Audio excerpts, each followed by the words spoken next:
Hello student, स्वागत है आप सभी का इस वीडियो लेक्चर में। और देखिए, पिछले वीडियो लेक्चर्स में हमने फंडामेंटल थ्योरम पर डिस्कस की थी और उसके बाद देखिए डिफरेंस टेबल बनाना हमने सीखा था, किस तरह से हम बैकवर्ड डिफरेंस टेबल बनाते हैं, फॉरवर्ड डिफरेंस टेबल बनाते हैं। और उसके बाद देखिए हमने न्यूटन ग्रेगरी फॉर्मूला भी देखा था। और ये जितने भी कॉन्सेप्ट हमने देखे हैं, देखिए उन्हीं की कुछ प्रॉब्लम्स यहाँ पर हम सोल्व करेंगे। सबसे पहले देखिए यहाँ पर हम बात करेंगे एग्जाम्पल नंबर फर्स्ट। तो यहाँ पर देखिए एक पॉलिनोमियल हमें दे रखा है, ये 3 डिग्री का पॉलिनोमियल है और यहां पर देखिए हमें इसका थर्ड डिफरेंस हमें निकालना है। तो देखिए हम किस तरह से निकालेंगे।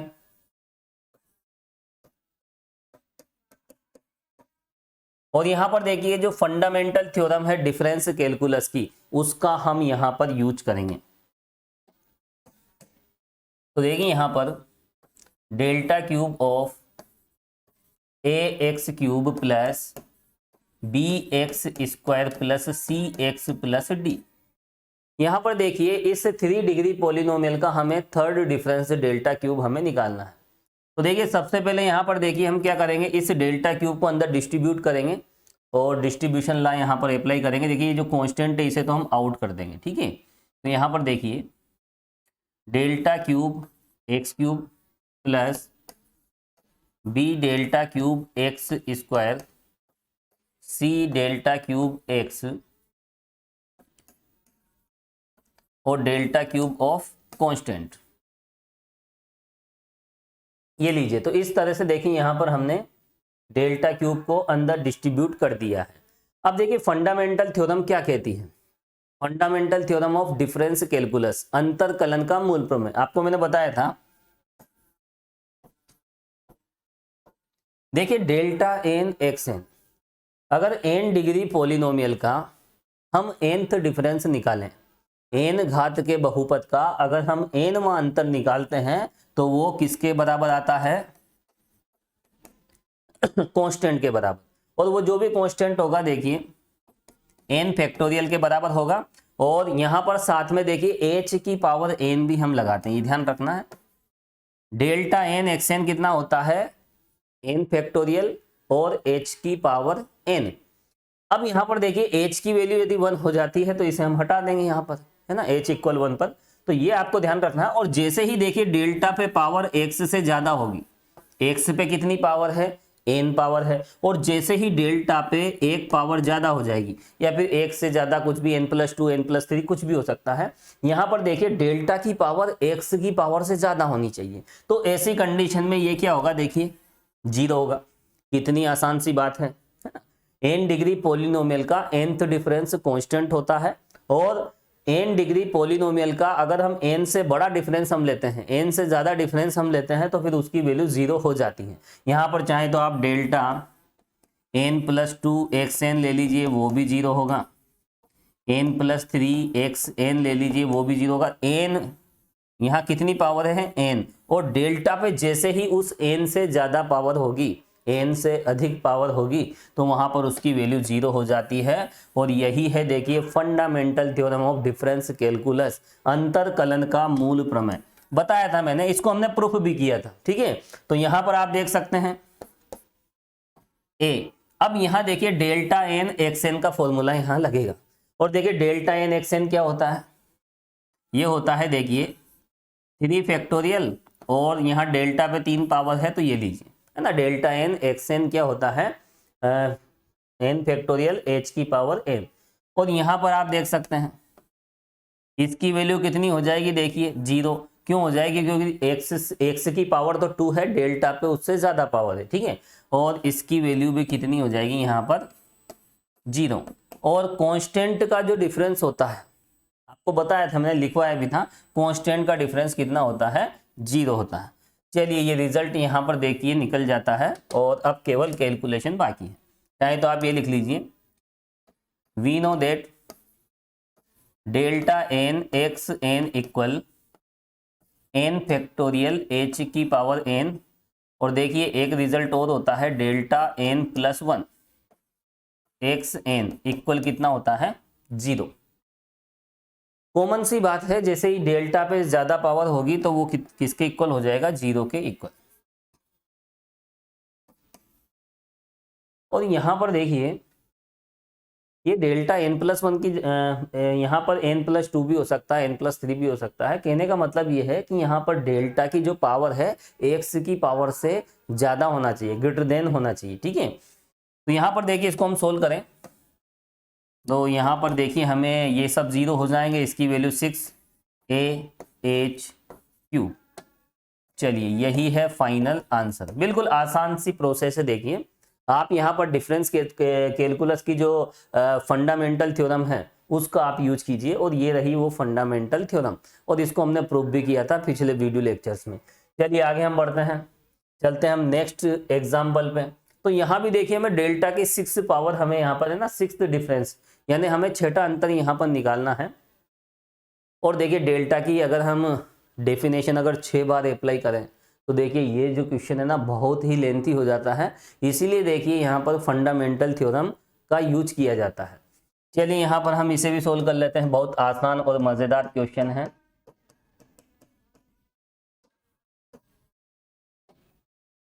तो यहाँ पर देखिए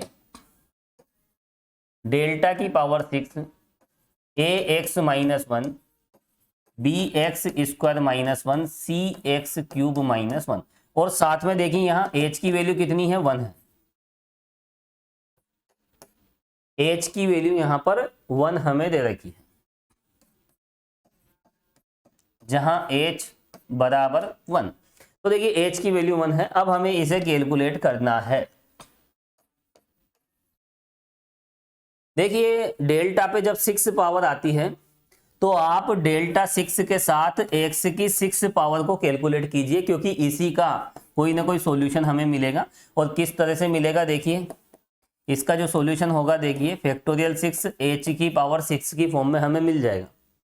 लेकिन क्या होता है देखिए यहाँ पर x की पावर 5 आप लोगे तो 0 हो जाएगा, डेल्टा 6 x की पावर 4 लोगे तो 0 हो जाएगा, डेल्टा 6 x क्यूब लोगे तो 0, इसी तरह x स्क्वायर x सब 0 हो जाएंगे। क्योंकि यहाँ पर देखिए x पे जैसे ही पावर कम हो जाएगी डेल्टा से तो उसकी वैल्यू 0 हो जाती है। तो यहाँ पर देखिए अगर हम इसे सोल्व करें तो देखिए इसमें x की जो मैक्सिमम पावर है, जो ग्रेटेस्ट पावर है वो कितनी होगी, देखिए 3, 2, 5 और 1, 6, यानी यहाँ x की सबसे बड़ी घात वाला जो पद होगा वो होगा x की पावर 6 इसमें। तो x की पावर 6 पर ही देखिए हम डेल्टा 6 से अप्लाई करेंगे। हालांकि इसमें देखिए x की पावर 5, x की पावर 4, x की पावर 3 और भी टर्म्स होगी, लेकिन वो सब इस डेल्टा 6 की वजह से क्या हो जाएगी, 0 के इक्वल हो जाएगी। तो देखिए यहाँ पर इसे हम सोल्व कर लेते हैं। तो यहाँ पर देखिए अगर हम 6 पावर की बात करें, x की 6 पावर वाली टर्म क्या होगी, देखिए ये जब आपस में मल्टीप्लाई होगी तो यहाँ हमें मिलेगा a b c और x की पावर 6। तो x की 6 घात वाला एकमात्र यही पद होगा जब हम इन्हें आपस में मल्टीप्लाई करेंगे, ओनली वन टर्म, ठीक है। तो x की पावर 6 की यहाँ पर एक ही टर्म है। अब हम क्या करेंगे, देखिए यहाँ पर इसके बाद जितनी भी कैलकुलेशन होगी, यहाँ जितने भी पद आएंगे उनमें x की पावर 6 से कम होगी। तो यहाँ पर हम क्या लिख सकते हैं,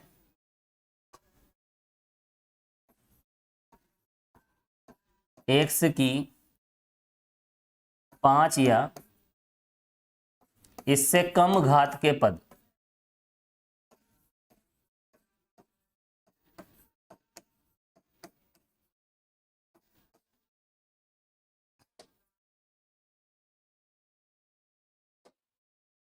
तो यहां पर देखिए इसमें जितनी भी टर्म्स रहेगी उसमें x की power less than equal to 5, यहाँ यूं कह सकते हैं हम 5 या 5 से कम, ठीक है, 5 भी हो सकती है 5 से कम भी, यानी x4 x3 x सब आ जाएगा यहाँ पर, है ना। तो यहाँ पर देखिए x की 6 पावर वाली टर्म ये रहेगी, तो बाकी जितनी भी टर्म होगी वो 5 या 5 से कम घात की होगी, ठीक है, 5 या 5 से कम पावर वाली होगी। चलो अब यहाँ पर हम क्या करेंगे, देखिए अब डेल्टा 6 हम अंदर अप्लाई करेंगे तो देखिए ABC कांस्टेंट है, बाहर निकाल देंगे, डेल्टा 6 x6 पे अप्लाई हो जाएगा और ये सब 0 हो जाएंगे, क्योंकि डेल्टा के कंपैरिजन में यहाँ x की जितनी भी टर्म्स आएगी उसकी डिग्री, उसकी पावर कितनी होगी, लेस देन और इक्वल टू 5, 5 या 5 से कम, तो फिर वो सब 0 बन जाएंगे। मैंने अभी आपको बताया था डेल्टा 6 यदि x5 पे अप्लाई होगा 0 आएगा, डेल्टा 6 x4 पे अप्लाई होगा 0 आएगा, और यहाँ पर कांस्टेंट टर्म भी आएगी तो वो भी 0 हो जाएगी, कॉमन सी बात है। चलिए तो यहाँ देखिए ज़्यादा हमें इतनी बड़ी बड़ी कैलकुलेशन नहीं करनी, बिल्कुल आसान सा प्रोसेस है। और देखिए डेल्टा 6 x6 क्या होता है, फैक्टोरियल 6 और h की पावर 6। लेकिन देखिए h की वैल्यू कितनी है यहाँ पर, h की वैल्यू तो यहाँ पर 1 है। चलिए चाहे तो हम नेक्स्ट स्टेप में लिख देंगे, वैसे रिजल्ट यही होता है ना, ये आपको मैंने बता रखा है। We know that delta n x n equal, ये आप डायरेक्ट ध्यान रखें देखिए, और हमने हर बात का प्रूफ किया है देखिए, ना कंफ्यूज वाली स्थिति तो नहीं होना चाहिए। तो यहाँ पर देखिए इस तरह से हमने रिजल्ट निकाल लिया है। अब यहाँ पर आप देखें तो यहाँ पर देखिए h की वैल्यू हमें कितनी दे रखी है, ये तो 1 हो जाएगा यहाँ पर, और 6 फैक्टोरियल की वैल्यू कितनी होती है देखिए 720। ये लीजिए, ये फाइनल आंसर हमें मिल गया है। और यहाँ क्या है देखिए, हमें h की वैल्यू क्या है देखिए, h इक्वल 1 गिवन, यानी दिया गया है, गिवन दैट h इक्वल 1, ये हमें दे रखी है, हमने वो अप्लाई कर दी और यही है देखिए फाइनल आंसर।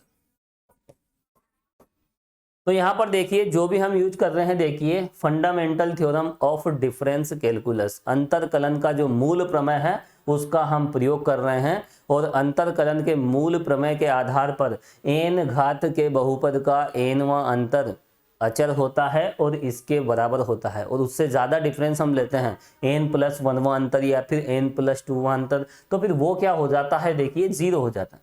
चलिए नेक्स्ट एग्जाम्पल पे चलते हैं। ये भी कितना प्यारा प्रश्न है देखिए, प्रश्न बहुत प्यारे होते हैं, एक एक प्रश्न बहुत अच्छा होता है देखिए। तो यहाँ पर देखिए इसे भी हम सोल्व कर लेते हैं।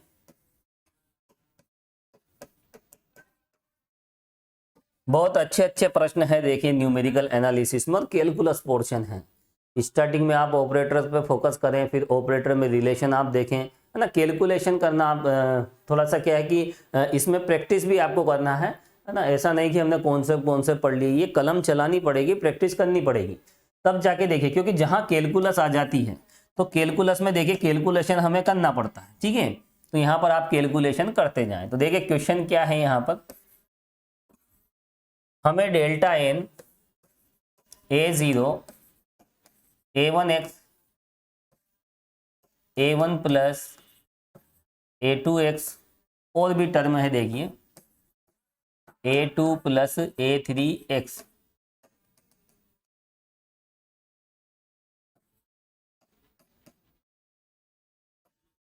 ये देखिए ये हमें गिवन है, ये दे रखा है। अब हम क्या करेंगे यहाँ पर, हम यहाँ पर देखिए nth डिफरेंस हम निकाल रहे हैं। देखिए डेल्टा पे हम कितनी पावर लेके चलेंगे, यहाँ पर nth डिफरेंस हम ले रहे हैं n मान तक। तो यहाँ पर देखिए अगर इस n से कम पावर होगी तो वो 0 हो जाएगा। x की पावर डेल्टा की पावर से कम होती है तो हम सीधे उसे 0 कर देते हैं, और अगर दोनों बराबर होती है तो फिर हम यहाँ पर देखिए जो जनरल रिजल्ट है वो हम यूज कर लेते हैं, है ना, delta n x n factorial n और h की पावर n। और देखिए डेल्टा पे अगर इस तरह का केस आ जाए, यहां पर x की पावर कम है डेल्टा के कंपैरिजन में, डेल्टा की पावर के कंपैरिजन में x की पावर कम है, सीधे 0 कर दीजिए।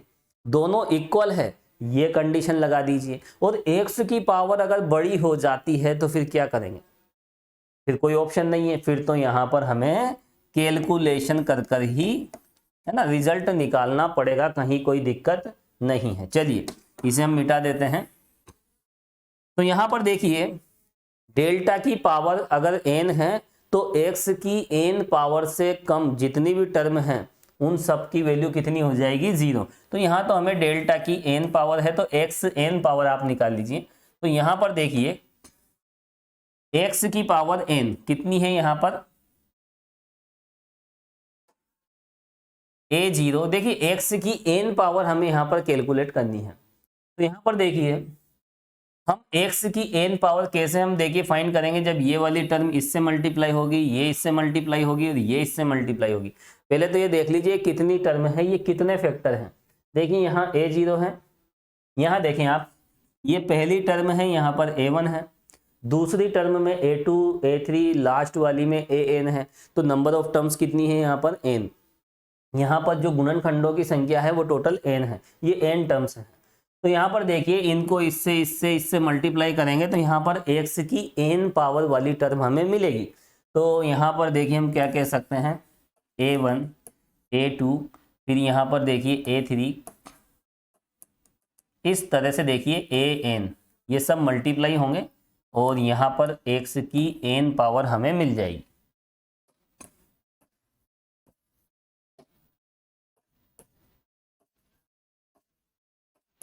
ये लीजिए, ये रही x की n घात वाला पद। जब हम इन्हें आपस में मल्टीप्लाई करेंगे तो n डिग्री टर्म यही मिलेगी। अब देखिए n-1 या इससे कम डिग्री के पद है ना, जो भी कम डिग्री वाले टर्म हैं तो वो यहाँ पर आ जाएंगे। तो लिख लीजिए आप x की n-1 या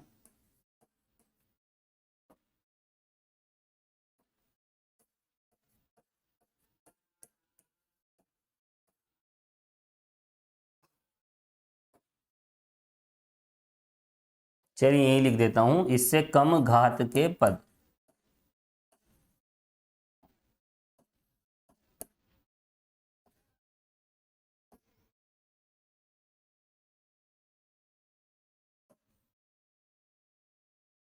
तो बिल्कुल आसान सा प्रोसेस है। देखिए n डिग्री टर्म्स यहाँ आ जाएगी और n-1 या इससे कम डिग्री के जितने भी पद हैं, जितनी भी टर्म्स हैं वो सब उधर आ जाएगी। ठीक है, अब देखिए डेल्टा n हम अप्लाई कर देते हैं। तो यहाँ पर देखिए a1 a2 ये कांस्टेंट है, ये सब मल्टीप्लिकेशन में है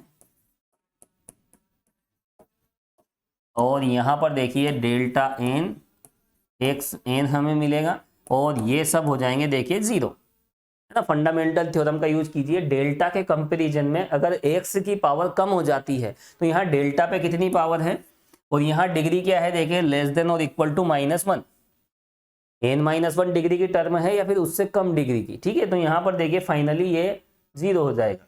अब देखिए यहाँ पर इसका रिजल्ट क्या होगा, a1 a2 a3 an और देखिए डेल्टा n x n होता क्या है, डेल्टा n x n होता है देखिए सीधे हम लिख सकते हैं n फैक्टोरियल और h की पावर n भी होता है, लेकिन h कितना दे रखा है यहाँ पर 1, तो वो हम नहीं लेंगे। ठीक है, और चाहे तो आप एक स्टेप बढ़ा सकते हो, ऐसा कोई मतलब नहीं है, सीधा आप यही लिख दीजिए, है ना, क्योंकि यहाँ पर h की वैल्यू कितनी है,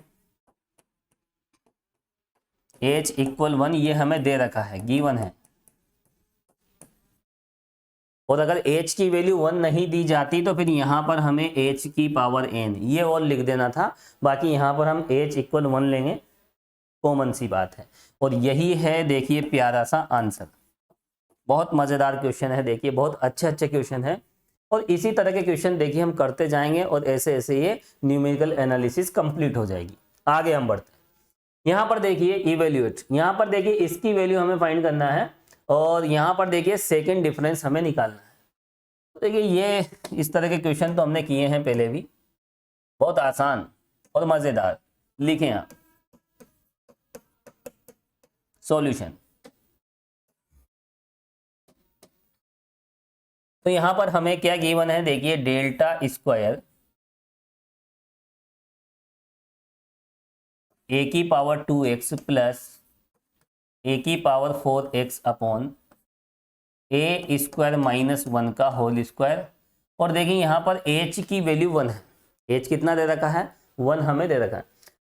अब यहाँ पर देखिए हम डेल्टा स्क्वायर अप्लाई करेंगे, तो इस पर एक काम करते हैं, सबसे पहले हम डेल्टा निकाल लेते हैं। ठीक है, और फिर डेल्टा स्क्वायर बाद में निकाल लेंगे क्योंकि 2 पावर है और यहाँ पर पॉलिनोमियल नहीं है, ये तो एक्सपोनेंशियल फंक्शन है, चरघातांकी फलन है। तो यहाँ तो देखिए हमें कैलकुलेशन करना ही पड़ेगा, यानी 2 बार डेल्टा की डेफिनेशन अप्लाई करना पड़ेगा। तो सबसे पहला काम हम करते हैं, देखिए हम सबसे पहले यहाँ डेल्टा ही निकालेंगे।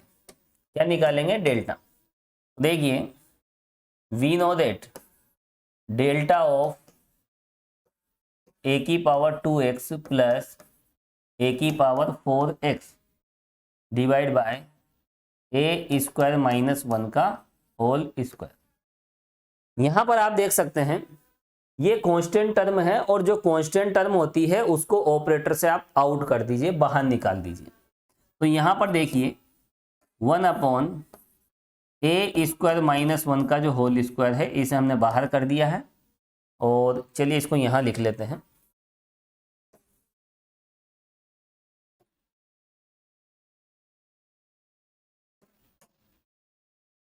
तो देखिए बिल्कुल आसान सी कैलकुलेशन है, कहीं कोई समस्या नहीं होना चाहिए। अब यहां पर देखिए हमने ये जो कांस्टेंट था इसे आउट कर दिया है और डेल्टा किस पे अप्लाई होगा यहां पर, ये लीजिए। अब देखिए डेल्टा अप्लाई करना आना चाहिए, बहुत आसान सी डेफिनेशन है डेल्टा की, 1 अपॉन ए स्क्वायर माइनस 1 का होल स्क्वायर। अब यहां पर हम डेल्टा अप्लाई करते हैं तो देखिए किस तरह से अप्लाई करेंगे। सबसे पहले यहां पर देखिए एक्स की जगह हम क्या कर देते हैं, वैसे डेल्टा की डेफिनेशन आप देख लीजिए।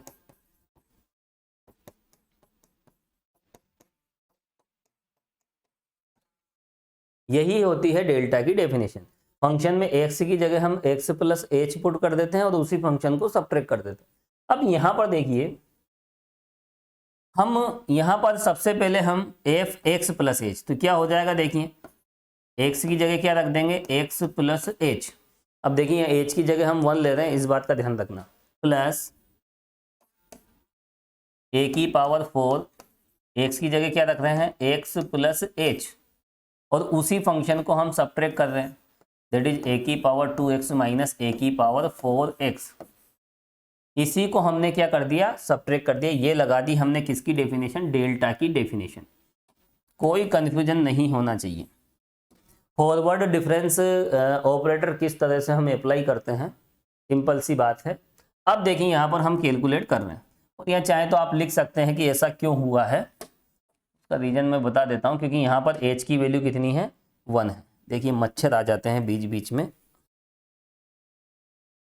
मेस में देखिए कब क्या समस्याएं आ जाती है कह नहीं सकते।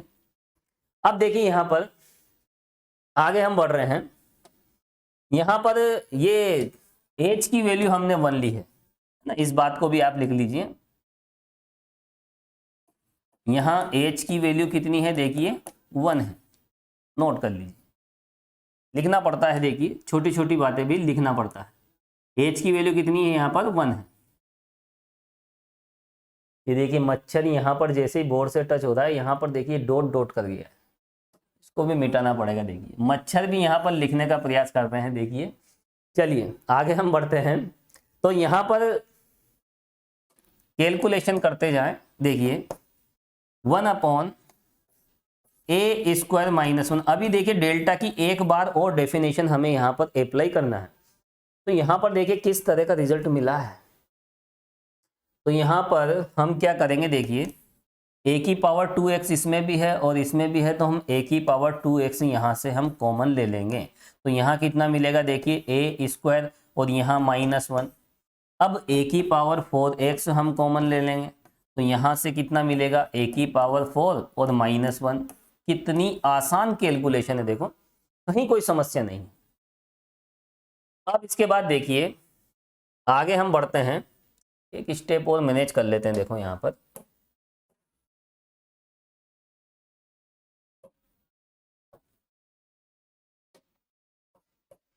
वन अपॉन, अब इसमें देखिए यहाँ पर इसके भी आप फैक्टर कर दीजिए। इसके जो फैक्टर होंगे ए स्क्वायर प्लस 1 और ए स्क्वायर -1।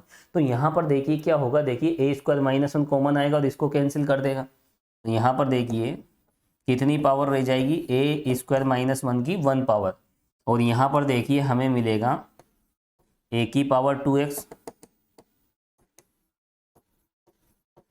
क्लियर, ये कॉमन आ गया है। और यहाँ ए की पावर 4 के साथ हमें क्या मिलेगा, ए स्क्वायर प्लस 1। इसके फैक्टर कर दिए हमने, इसके दो फैक्टर होंगे ए स्क्वायर प्लस 1 ए स्क्वायर -1, तो वो कॉमन आके इसको कैंसिल कर देगा। तो यहाँ पर देखिए इस तरह से हमें इस टर्म का इसका जो फर्स्ट डिफरेंस है हमें इस तरह से मिला है। ठीक है, अब हम क्या करेंगे, अब यहाँ पर देखिए, अब हम यहाँ पर डेल्टा स्क्वायर निकालेंगे। तो यहाँ पर देखिए इस तरह का रिजल्ट हमें मिला है। चलिए आगे हम बढ़ते हैं। अब देखिए दोनों साइड हम एक साथ लेंगे, लेफ्ट साइड भी और राइट साइड भी, है ना, तभी इंप्लाइज का साइन हम यहाँ लगा रहे हैं। तो यहाँ पर देखिए लेफ्ट साइड में क्या था, अब हम यहाँ पर देखिए डेल्टा स्क्वायर हम निकाल रहे हैं किसका, ए की पावर 2x, ए की power 4x divide by a square minus 1 का होल स्क्वायर। तो देखिए ये क्या होगा, देखिए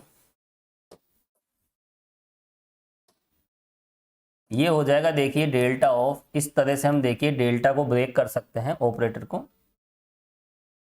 बताया था मैंने लॉ ऑफ इंडिसेस में, है ना, घातांकी नियम में, ऐसा हम कर सकते हैं। तो डेल्टा स्क्वायर क्या होता है, देखिए डेल्टा इंटू डेल्टा, ए की पावर 2x प्लस ए की power 4x divide by a square minus 1 का होल स्क्वायर।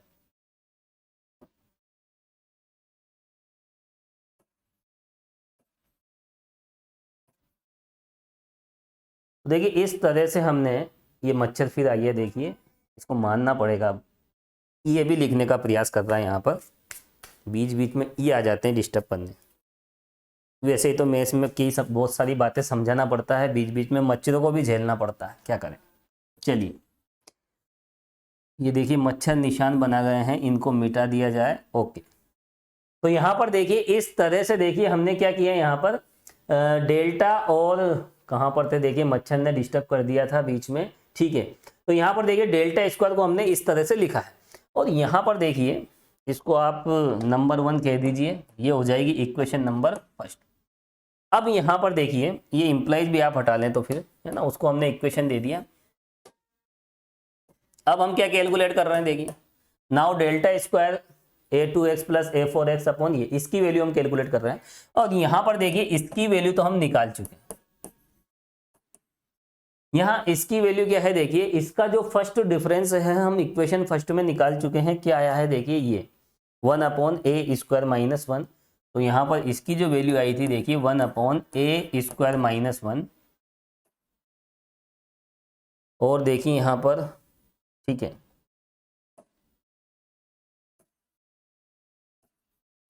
ए की पावर 2x, ए की पावर 4x, और साथ में ए स्क्वायर प्लस 1, ये रिजल्ट हमें मिला है। देखिए यहाँ पर, है ना, ये वैल्यू हम निकाल चुके हैं फ्रॉम इक्वेशन नंबर फर्स्ट। लिख लीजिए साइड में, ये हमने कहाँ से लिखा, फ्रॉम 1।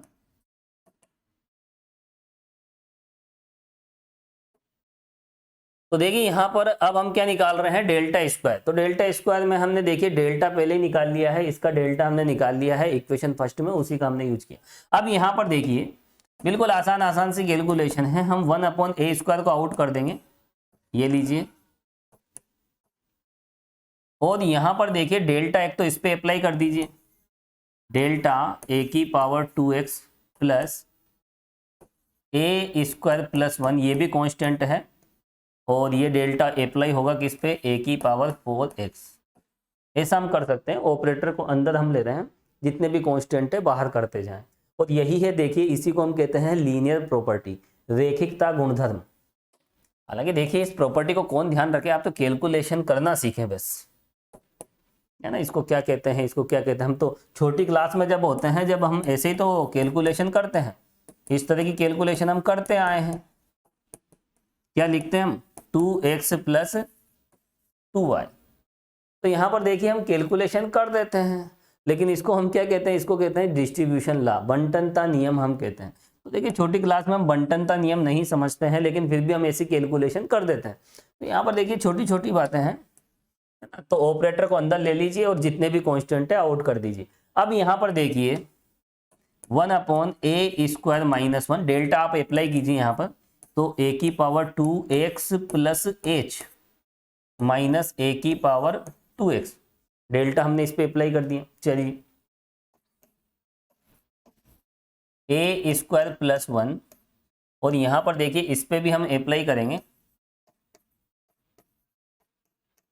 ये लीजिए, डेल्टा की डेफिनेशन हमने यहाँ पर लगा दी, कहीं कोई प्रॉब्लम नहीं होना चाहिए। अब देखिए आगे और भी कैलकुलेशन हमें करना है और फाइनल रिजल्ट तक पहुंचना है, अब बस कैलकुलेशन बाकी है। तो यहाँ पर देखिए, यहाँ इन दोनों में देखिए a की पावर 2x फिर से कॉमन आ रहा है, तो यहाँ पर a स्क्वायर माइनस 1 बचेगा। और इसमें भी देखिए आप a की पावर 4x कॉमन निकाल लीजिए, तो a की पावर 4x कॉमन निकालोगे तो देखिए a की पावर 4 माइनस 1, ये लीजिए मैंने राइट साइड में कॉमन निकाल लिया है। बिल्कुल आसान से सिंपल सी कैलकुलेशन है, a की पावर 4x हमने कॉमन निकाल लिया। अब देखिए यहाँ पर, चलिए इसी पेज पर हम बैलेंस कर लेते हैं और रिजल्ट भी आ चुका है, एक स्टेप इसी में हम यहाँ पर एडजस्ट कर सकते हैं। देखिए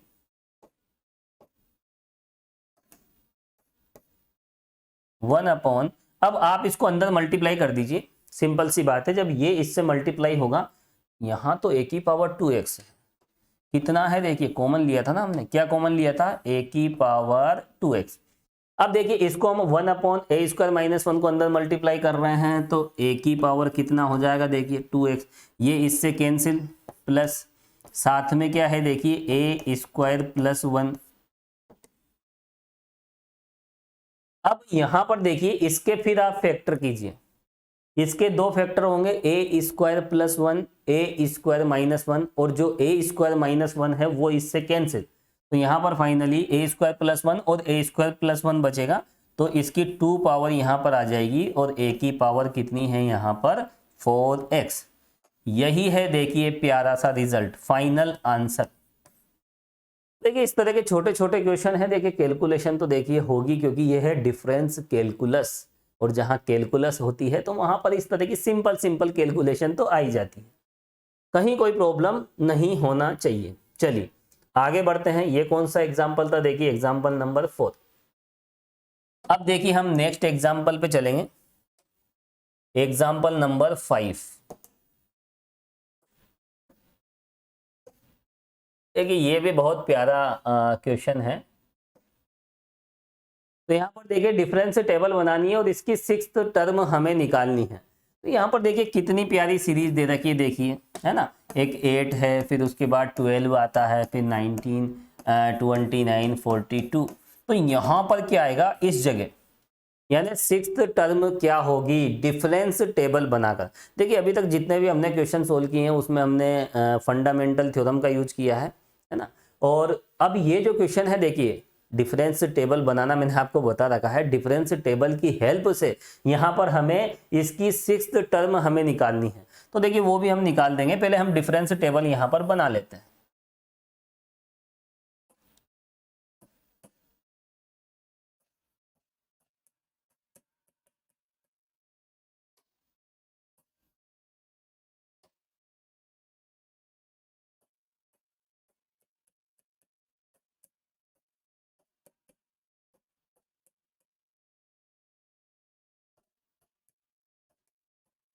दिए गए आंकड़ों के लिए अंतर सारणी,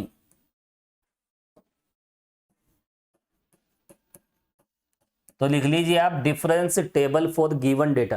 तो जो भी डेटा हमें दे रखे हैं उसके लिए डिफरेंस टेबल किस तरह से होगी, और देखिए डिफरेंस टेबल किस तरह से होगी, ये कोई नई बात नहीं है ना, ये बहुत पुरानी बात हो गई। देखिए मैं आपको बता देता हूं डिफरेंस टेबल किस तरह से यहां पर बनेगी।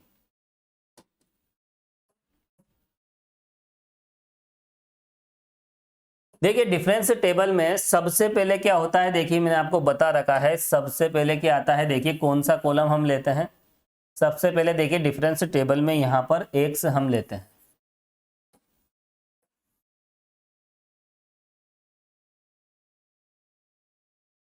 ठीक है, ये एक्स की वैल्यूज है, और एक्स की वैल्यूज क्या है देखिए यहां पर ये देखिए एक्स की वैल्यूज नहीं है, ये फंक्शन की वैल्यूज है। यहाँ पर देखिए ये सपोज कीजिए x बराबर 1 पर फंक्शन की वैल्यू, यहाँ पर हमें 6th टर्म हमें निकालनी है, तो x की वैल्यूज हम यहाँ पर इस तरह से लेंगे, देखिए 1 2 3 4 5 6।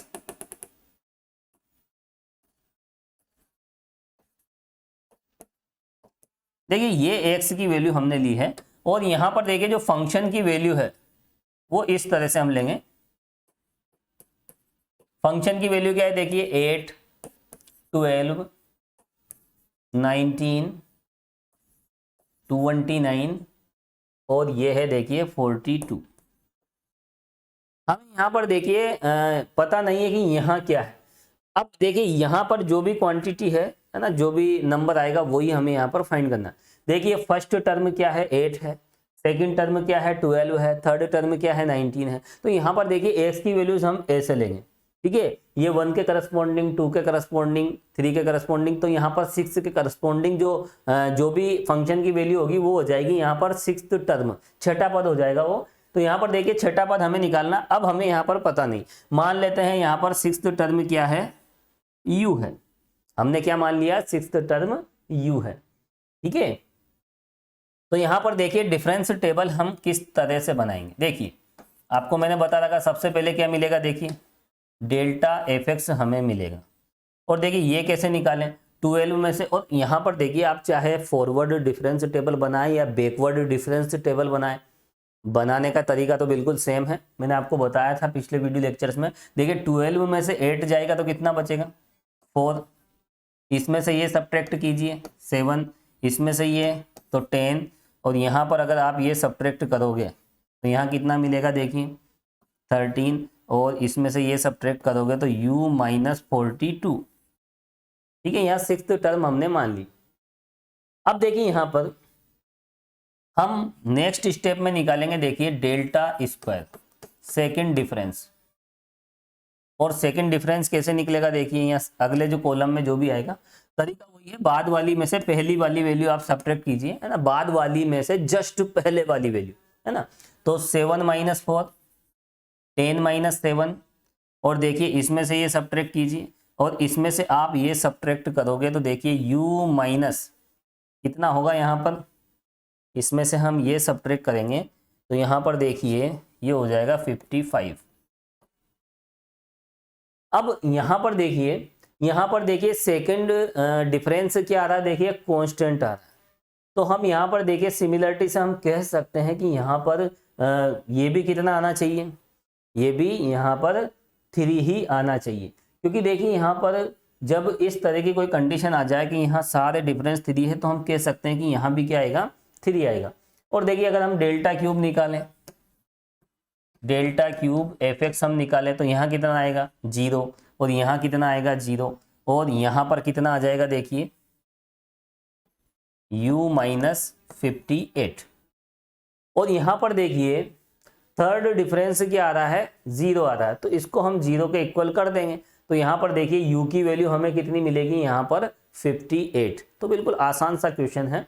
तो यहाँ पर देखिए ये इस तरह से हमें 0 0 मिल रहा है, तो यहाँ भी क्या मिलेगा 0 मिल जाएगा, ठीक है। तो यहाँ पर ये टेबल आप बना लीजिए। देखिए टेबल थोड़ी सी बड़ी हो गई, कोई बात नहीं, ये ठीक है, ऐसे ही रहने दीजिए, आप लिखें आप। तो यहाँ पर देखिए ये डिफरेंस टेबल बना ली और यही साइड में आप लिख लीजिए। देखिए ये हमने क्या माना है देखिए u,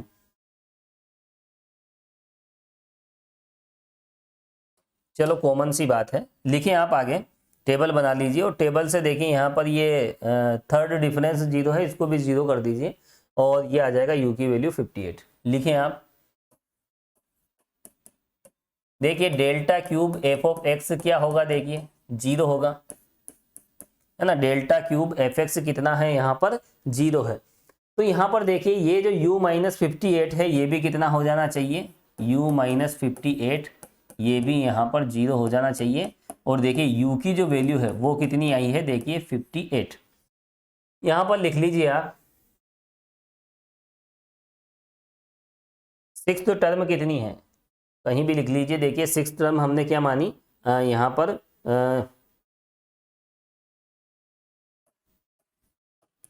suppose that F of 6 किसके इक्वल है देखिए u के इक्वल है, यहाँ ब्रैकेट में आप लिख लीजिए, ठीक है। ये जो 6th टर्म है फंक्शन की ये f1 होता है, f2, f3, f4, f5, f6। यहाँ पर ये देखिए हमने क्या माना है, इसे u मान लिया है। उसके बाद टेबल इस तरह से बनेगी। अब यहाँ पर देखिए थर्ड डिफरेंस क्या है देखिए 0 है, क्योंकि यहाँ पर देखिए सेकंड डिफरेंस क्या आ रहा है कांस्टेंट आ रहा है। अब यहाँ पर देखिए सेकंड डिफरेंस कांस्टेंट कब आता है, जब वह 2 डिग्री का पॉलिनोमियल होता है। अब कांस्टेंट के बाद जैसे हम नेक्स्ट डिफरेंस निकालेंगे तो यहाँ पर वो नेक्स्ट डिफरेंस क्या हो जाएगा, 0 हो जाएगा। देखिए फंडामेंटल थ्योरम क्या कहती है, n डिग्री का पॉलिनोमियल है तो nth डिफरेंस 0 होगा। n डिग्री का पॉलिनोमियल है तो nवां अंतर अचर होगा। और यहाँ पर देखिए अगर nth डिफरेंस 0 कांस्टेंट है तो फिर वहां पर उसे हम n डिग्री का पॉलिनोमियल ले सकते हैं। दोनों फंडामेंटल थ्योरम का जो कन्वर्स स्टेटमेंट है वो भी ट्रू होता है। देखिए क्या बताया था मैंने, डेल्टा n एक्स एन क्या होता है, देखिए कांस्टेंट होता है। n डिग्री के पॉलिनोमियल का nth डिफरेंस कांस्टेंट होता है। और यदि nth डिफरेंस कांस्टेंट आ जाए, हम जस्ट इसका कन्वर्स कह रहे हैं, देखिए कन्वर्स स्टेटमेंट, यदि किसी पॉलिनोमियल का nth डिफरेंस कांस्टेंट आ जाता है तो फिर वह उसका जो यहाँ पर हम कह सकते हैं कांस्टेंट आ जाता है तो उसे हम किस डिग्री का लेंगे, फिर n डिग्री का। तो यहाँ पर देखिए इस तरह से मैं आपको बता देता हूं, इसको आप इस तरह से समझें। देखिए यहां पर हम पावर नहीं लगाएंगे, ये लीजिए,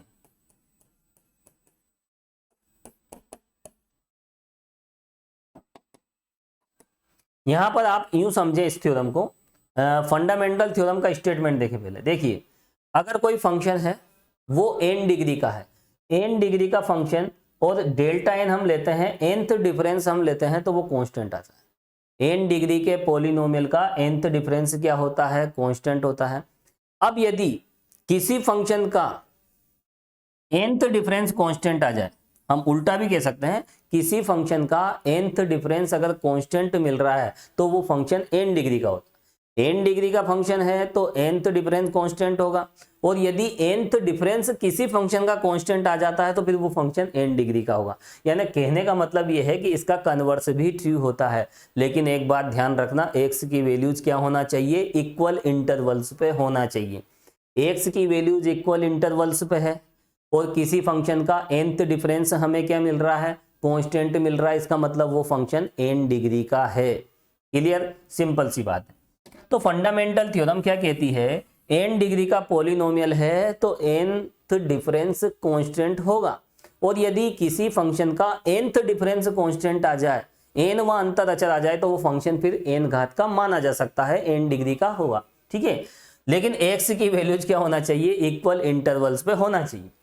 तो यहाँ पर देखिए, यहाँ भी, यहाँ इस जगह देखिए, यहाँ पर ये वाला कांस्टेंट आ रहा है तो नेक्स्ट डिफरेंस यहाँ पर क्या आएगा, 0 आएगा। तो इसकी वैल्यू भी क्या हो जाएगी, यहाँ पर 0 हो जाएगी।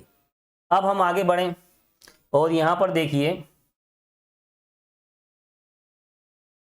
u इक्वल कितना है, 58। ठीक है, ये तो रिजल्ट आ चुका है। और यहाँ पर एक बात मैं बता दूं, देखिए x की वैल्यूज हम इक्वल इंटरवल्स पे यहाँ पर ले रहे हैं और x की वैल्यूज इक्वल इंटरवल्स पे ले रहे हैं। और देखिए यहाँ पर सेकंड डिफरेंस क्या आ रहा है, सेकंड डिफरेंस यहाँ पर कांस्टेंट आ रहा है। और यहाँ पर सेकंड डिफरेंस कांस्टेंट आ रहा है तो यहाँ पर जो भी पॉलिनोमियल में हमें मिलेगा, अगर हम यहाँ पर देखिए, अगर हम बहुपद निकालें न्यूटन ग्रेगरी फॉर्मूले से तो वो 2 डिग्री का आएगा, क्योंकि यहाँ पर देखिए ये कांस्टेंट हमें मिला है। तो यहाँ पर देखिए अगर हम कुछ डेटा हमें दे रखे हैं और उनके लिए हम डिफरेंस टेबल हम बनाते हैं और अगर सेकंड डिफरेंस कांस्टेंट आ जाता है तो फिर वह जो भी फंक्शन है, जो भी पॉलिनोमियल है वो 2 डिग्री का होगा। ठीक है, 2 घात के बहुपद का दूसरा अंतर अचर होता है, यही कहती है फंडामेंटल थ्योरम। तो यहाँ पर देखिए ये कांस्टेंट आ रहा है, इसलिए अगर हम यहाँ पर अगर पॉलिनोमियल कैलकुलेट करें, अगर बहुपद हम निकालें न्यूटन ग्रेगरी फॉर्मूले से तो वो 2 घात का मिलेगा, 2 डिग्री का मिलेगा। ठीक है, खैर यहाँ तो हमें बहुपद नहीं निकालना था तो ये सिंपल सी बात है, ये 0 है तो इसको 0 कर दिया, ये फाइनल आंसर आ गया। चलिए आगे हम बढ़ते हैं नेक्स्ट क्वेश्चन पे। ये कौन सा क्वेश्चन था, देखिए ये तो रिजल्ट आ चुका है तो यहाँ पर लिख लीजिए। ये क्या था, देखिए u क्या माना था हमने, 6th टर्म, f ऑफ 6 कितना है, देखिए 58। चलिए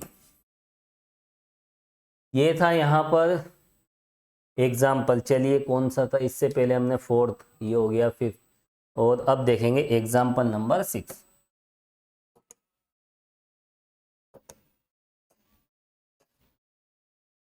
चलिए ये भी देखिए बहुत अच्छा एग्जाम्पल है। देखिए जो भी कॉन्सेप्ट हमने पिछले वीडियो लेक्चर्स में हमने देखे हैं उन्हीं का हम यहाँ पर यूज कर रहे हैं। यहाँ पर देखिए हमने फंडामेंटल थ्योरम का भी यूज कर लिया है, इसके अलावा डिफरेंस टेबल का भी हमने यूज कर लिया है। अब यहाँ पर ये जो क्वेश्चन है देखिए, इसमें हम न्यूटन ग्रेगरी फॉर्मूला हम लगाएंगे।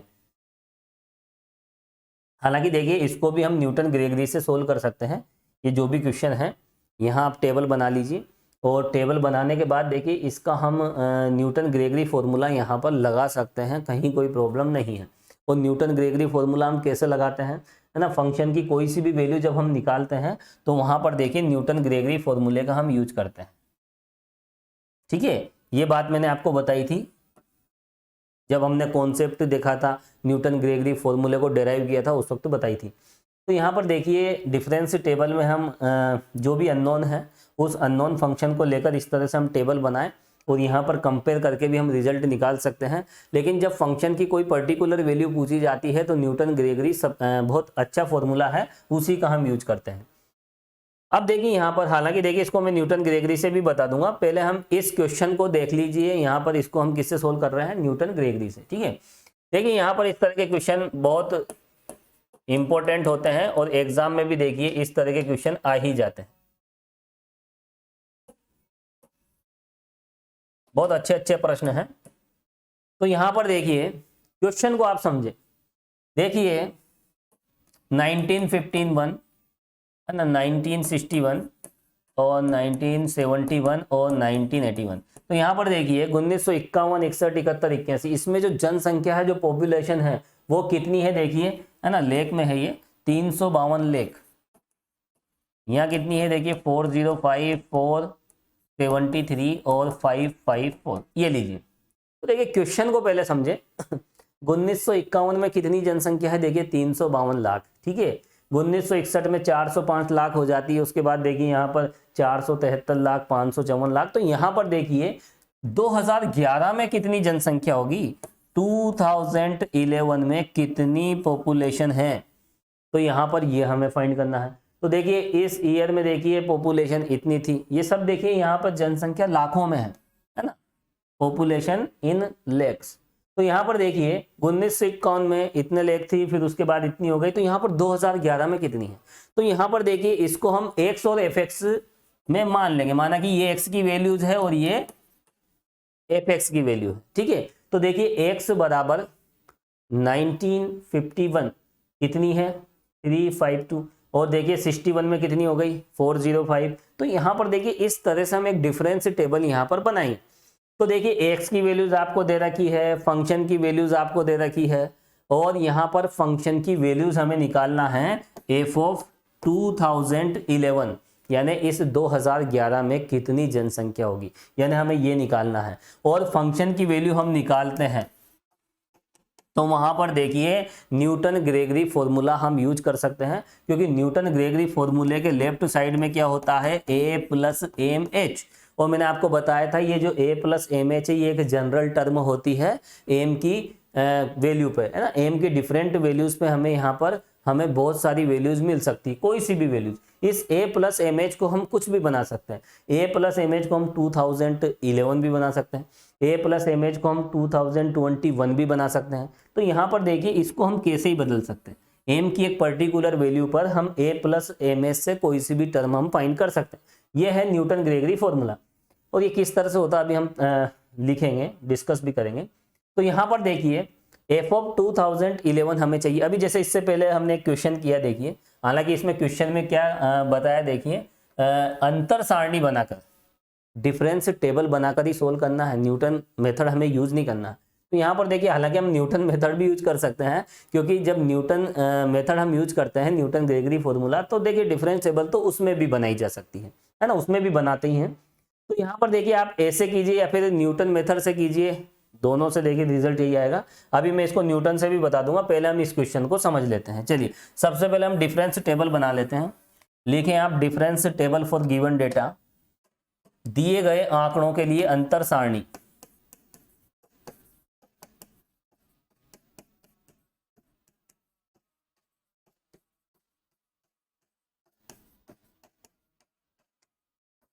तो देखिए difference table for given data, किस तरह से यहाँ पर हम डिफरेंस टेबल बनाएं, है ना। और डिफरेंस टेबल देखिए डेल्टा की फॉर्म में भी बनाई जा सकती है, नेबुला की फॉर्म में बनाई जा सकती है ना, लेकिन बनाने का तरीका बिल्कुल सेम, प्रोसेस बिल्कुल सेम। चलिए यहाँ पर एक डिफरेंस टेबल बनाई जा रही है। और बहुत अच्छी डिफरेंस टेबल हम यहाँ पर बनाएंगे।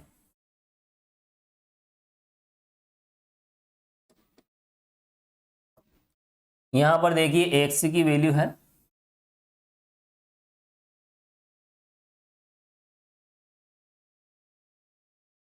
फिर एक्स के बाद देखिए यहाँ पर एफ ऑफ एक्स की वैल्यूज आ जाएगी।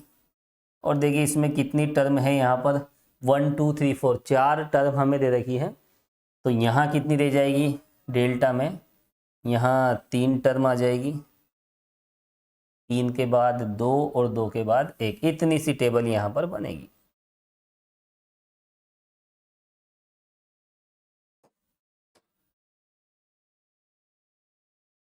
चलिए देखिए डिफरेंस टेबल कितने आसानी से बनाई जा सकती है। सबसे पहले हम क्या लेते हैं डिफरेंस टेबल में एक्स, फिर क्या आता है देखिए एफ एक्स, फिर आता है डेल्टा एफ एक्स, फिर आता है डेल्टा स्क्वायर एफ एक्स, फिर आता है डेल्टा क्यूब एफ एक्स, और जरूरत पड़े तो देखिए डेल्टा 4 भी हमें लेना पड़ता है। देखिए 1951, फिर उसके बाद देखिए 1961,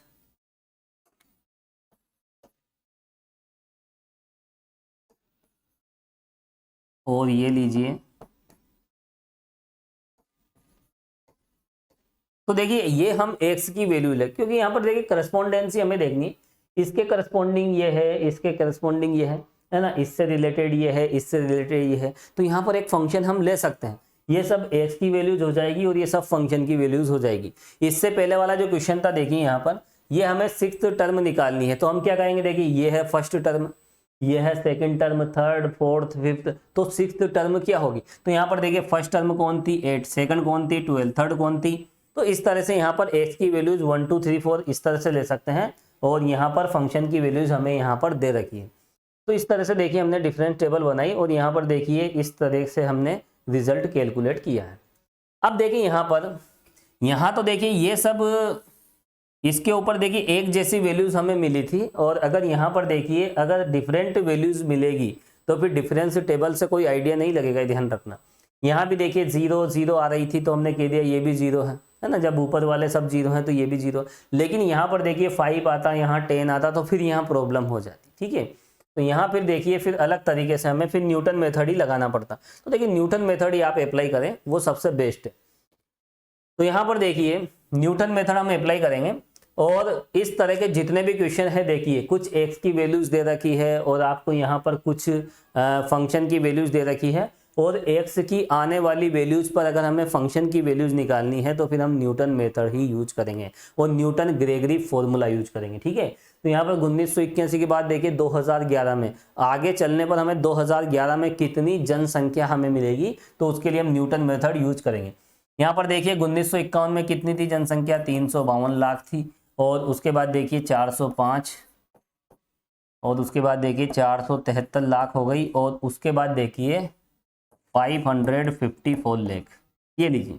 अब देखिए डिफरेंस टेबल कैसे बनाए, बहुत छोटी सी बात है, और इसमें तो कोई क्या कंफ्यूजन होना। देखिए डिफरेंस टेबल बनाना बहुत आसान है, और कई बार बता चुका हूँ। बाद वाली वैल्यू में से उससे जस्ट पहले वाली वैल्यू हम सब्ट्रैक्ट करते जाएं और आगे बढ़ते जाएं। चलिए इसमें से आप ये सब्ट्रैक्ट करोगे तो देखिए यहाँ पर कितना मिलेगा 53। फिर आप देखिए इसमें से आप ये सब्ट्रैक्ट कीजिए, तो यहाँ पर कितना मिलेगा देखिए, यहाँ मिलेगा देखिए 68। फिर इसमें से आप ये सब्ट्रैक्ट कर दीजिए, तो यहाँ पर देखिए कितना मिलेगा हमें 81। ये लीजिए। तो इस तरह से यहाँ पर हमने कैलकुलेशन की है, ठीक है। अब देखिए यहाँ पर हम डेल्टा स्क्वायर निकालें, है ना, अगले डिफरेंस हम निकालेंगे। तो 68 में से ये सब्ट्रैक्ट कर दीजिए, तो कितना मिलेगा यहाँ पर, बिल्कुल सिंपल सी कैलकुलेशन। इसमें से आप ये सब्ट्रैक्ट कीजिए ना, नीचे वाली वैल्यू में से ना, बाद वाली वैल्यू में से जस्ट पहले वाली वैल्यू को सब्ट्रैक्ट करना है, इस बात का ध्यान रखना है ना। ऊपर वाली में से ये नीचे वाली वैल्यू सब्ट्रैक्ट मत कर लेना, मामला बिगड़ जाएगा। बहुत छोटी छोटी बातें हैं। 81 में से 68 आप सब्ट्रैक्ट कीजिए, तो कितना मिलेगा यहाँ पर 13 हमें मिलेगा। अब देखिए यहाँ पर फाइनली यहाँ आ गए हम, और यहाँ पर देखिए इसमें से अगर हम ये सब्ट्रैक्ट करें तो कितना मिलेगा यहाँ पर -2, ठीक है, इसमें से ये सब्ट्रैक्ट किया था, यहाँ नेगेटिव आ रहा, कोई बात नहीं, नेगेटिव भी आ सकता है, कहीं कोई प्रॉब्लम नहीं, आपको नेगेटिव वैल्यूज भी मिल सकती है। तो देखिए इस तरह से हमने यहाँ पर डिफरेंस टेबल बना ली है।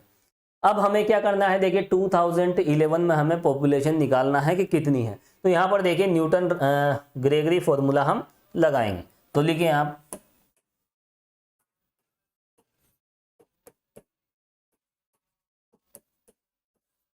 न्यूटन्स ग्रेगरी फॉर्मूला, और देखिए न्यूटन ग्रेगरी फॉर्मूला क्या होता है, बहुत आसान सा फॉर्मूला है। देखिए f of a plus m h equal f of a plus m delta f of a m c two delta square f of a plus, इस तरह से देखिए और भी टर्म आती है। तो वैसे यहाँ पर देखिए कितना है, देखिए डेल्टा 3 है, तो यहाँ पर एक टर्म और लिख लीजिए,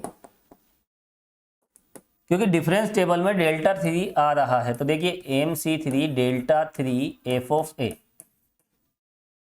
यही है देखिए Newton Raphson method. Oh sorry, Newton Raphson नहीं है, न्यूटन राफसन तो आगे देखेंगे हम, ये है न्यूटन ग्रेगरी फॉर्मूला। ये लीजिए, तो ये न्यूटन ग्रेगरी फॉर्मूला है, और इसको कह देते हैं कि ये है देखिए number 1।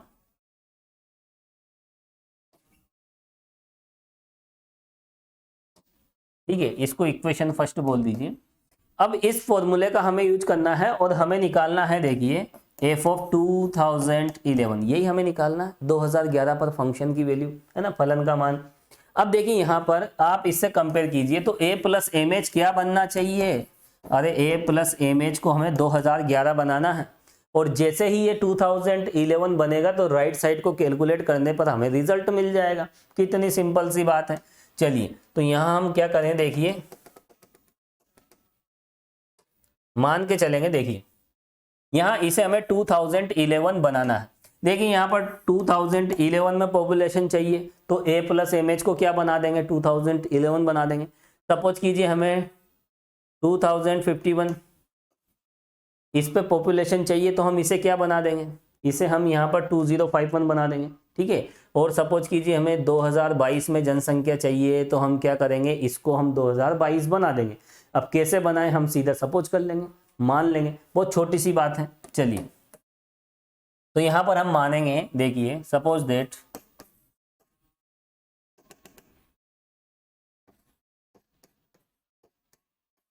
a plus m h क्या है, हमने मान लिया कि a प्लस एम एच क्या है यहाँ पर 2011, और यही क्यों माना, क्योंकि यहाँ पर देखिए हमें 2011 में जनसंख्या क्या होगी, पॉपुलेशन क्या होगी, ये हमें यहाँ पर निकालना है। ठीक है, तो जो भी फाइंड करना है उसे आप a प्लस एम एच निकाल लीजिए। और यहाँ पर देखिए पिछले क्वेश्चन पे अगर हम आए, यहाँ पर देखिए a प्लस एम एच हम क्या मानेंगे, देखिए हमें यहाँ x की वैल्यू 6 पर, इसको हम 6 मान लेंगे। ठीक है, तो यहाँ इस क्वेश्चन को भी देखिए न्यूटन ग्रेगरी फॉर्मूले से हम कर सकते हैं। चलिए तो कहाँ पर थे हम, यहाँ पर थे। अब इसके बेस पे देखिए इक्वेशन फर्स्ट ये नहीं है, थोड़ा सा ध्यान रखना, ये है इक्वेशन फर्स्ट। अब यहाँ पर देखिए हमने ये जो माना है, देखिए इसमें हम यहाँ पर m की वैल्यू निकालेंगे। जिस पे भी आपको फंक्शन की वैल्यू निकालना होता है, सबसे पहले a प्लस एम एच के इक्वल रख दीजिए और m की वैल्यू आप फाइंड कर लीजिए। अब देखिए m की वैल्यू हम कैसे फाइंड करें, देखिए यहाँ a का मतलब क्या है, a का मतलब है x की फर्स्ट वैल्यू। तो x की जो फर्स्ट वैल्यू है वो कितनी है, देखिए 1951 है। तो यहाँ क्या रख देंगे हम, m की वैल्यू हमें फाइंड करना है। अब देखिए यहाँ h क्या है, इंटरवल इन x में जो इंटरवल है वही तो h है। तो यहाँ पर देखिए x की वैल्यूज में कितना इंटरवल है, तो आप देख सकते हैं यहाँ पर इक्वल इंटरवल है, और वो है देखिए 10-10 का अंतराल है यहाँ पर, है ना, 10 का डिफरेंस है सभी में। तो हम कह देंगे यहाँ h की वैल्यू कितनी है, देखिए 10 है, 2011। तो देखिए a प्लस एम एच में a क्या होती है, x की फर्स्ट वैल्यू, स्टार्टिंग वैल्यू, और यहाँ पर h जो होता है x के मानों में जो अंतराल है, जो इंटरवल है वो होता है। तो यहाँ साइड में लिख भी दीजिए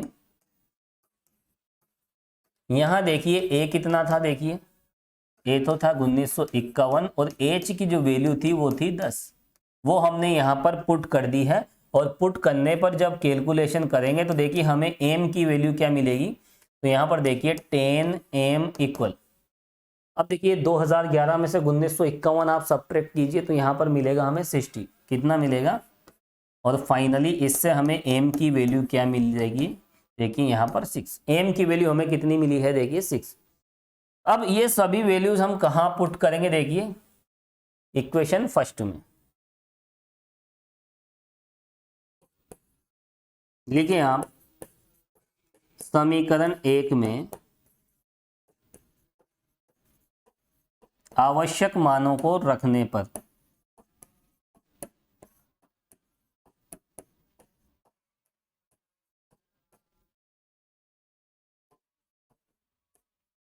using required values in equation first, तो जो भी वैल्यूज हम यहाँ पर देखिए जो भी रिक्वायर्ड है वो हम यहाँ पर पुट कर देंगे, है ना, जो भी रिक्वायर्ड वैल्यूज है तो यहाँ पर जैसे हम पुट करेंगे देखिए ये क्या बनेगा, ए प्लस एम एच, ए प्लस एम एच क्या है यहाँ पर, ये है देखिए 2011। बहुत मजेदार क्वेश्चन है, देखिए एक क्वेश्चन ढंग से समझ लें और इस तरह के और भी क्वेश्चन आएंगे, सभी एक जैसे हैं। तो यहाँ पर देखिए ये बना दिया हमने 2011 इक्वल एफ ऑफ ए। अब यहाँ पर देखिए इस बात को ध्यान रखना है, देखिए एक तो है F of a, delta F है, डेल्टा स्क्वायर एफ ऑफ है, डेल्टा क्यूब एफ ऑफ है, ये कहाँ से लाएं, मैंने आपको देखिए जब डिफरेंस टेबल बनाई थी, है ना, जब उस वक्त हमने डिफरेंस टेबल को समझा था तो उस वक्त बताया था जो डिफरेंस टेबल होती है ये यहाँ पर देखिए ये होता है एफ ऑफ ए, ये होता है delta f of a, delta square f of a और delta cube f of a, यानी फंक्शन की फर्स्ट वैल्यू के डिफरेंस इस तरह से होते हैं डिफरेंस टेबल में।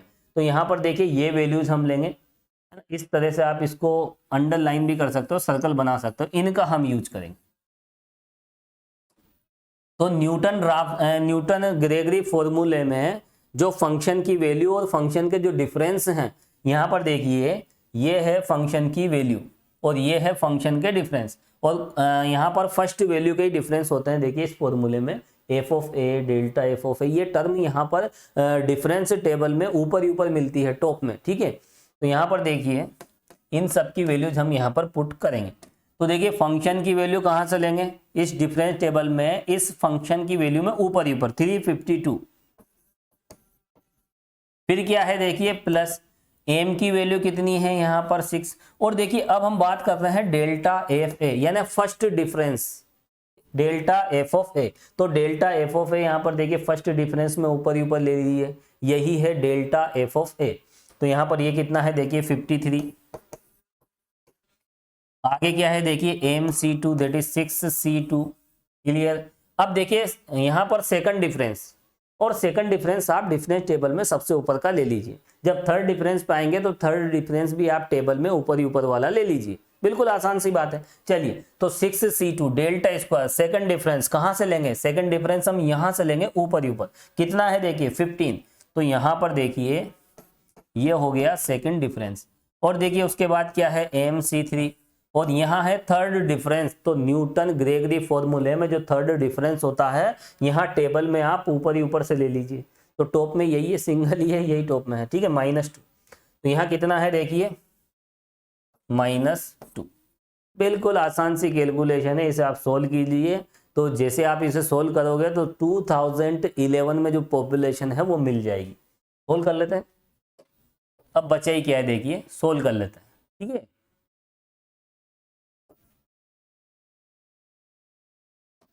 तो चलिए अब आगे बढ़ते हैं, और यहाँ पर देखिए कैलकुलेशन बाकी है, बाकी क्वेश्चन कंप्लीट है, और यहाँ पर देखिए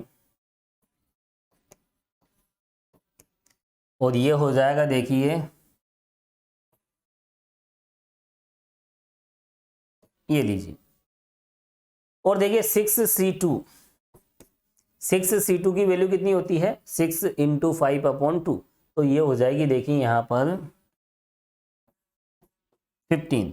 तो यहाँ पर देखिए 15 को 15 से मल्टीप्लाई करेंगे 225, और देखिए आपके इस पेपर में साइंटिफिक कैलकुलेटर भी अलाउ होता है एग्जाम में, तो आप साइंटिफिक कैलकुलेटर से 6c2 की वैल्यू डायरेक्ट निकाल सकते हो। हालांकि तो बहुत सिंपल सी बात है, कैलकुलेटर से निकालेंगे टाइम लगेगा, है ना, लेकिन हम कॉम्बिनेशन परमुटेशन की वैल्यूज भी देखिए हम सीधे साइंटिफिक कैलकुलेटर से निकाल सकते हैं। तो आप साइंटिफिक कैलकुलेटर परचेज कर लें, उसके फंक्शन को समझें, है ना। हालांकि मैं आपको बताऊंगा, देखिए एक वीडियो लेक्चर हम उस पर भी बनाएंगे, है ना, जिसमें हम साइंटिफिक कैलकुलेटर चलाना सीखेंगे। तो फिलहाल तो देखिए यहाँ पर सिंपल सी कैलकुलेशन है, कैलकुलेटर की कोई रिक्वायरमेंट नहीं है। अब देखिए यहाँ पर हम इसको कैलकुलेट करेंगे तो देखिए इसकी वैल्यू क्या हो जाएगी, यहाँ पर 6 into 5 into 4 divide by 3 factorial, है ना। तो यहाँ पर देखिए रिजल्ट हमें मिलेगा 20, और 20 को हम किससे मल्टीप्लाई करेंगे, -2 से, तो -40 हमें मिल जाएगा। ये लीजिए। अब यहाँ पर देखिए हम फाइनल कैलकुलेशन तक बढ़ रहे हैं। देखिए तो यहाँ पर देखिए इन तीनों को हम प्लस कर लेते हैं, तो ये हो जाएगा, देखिए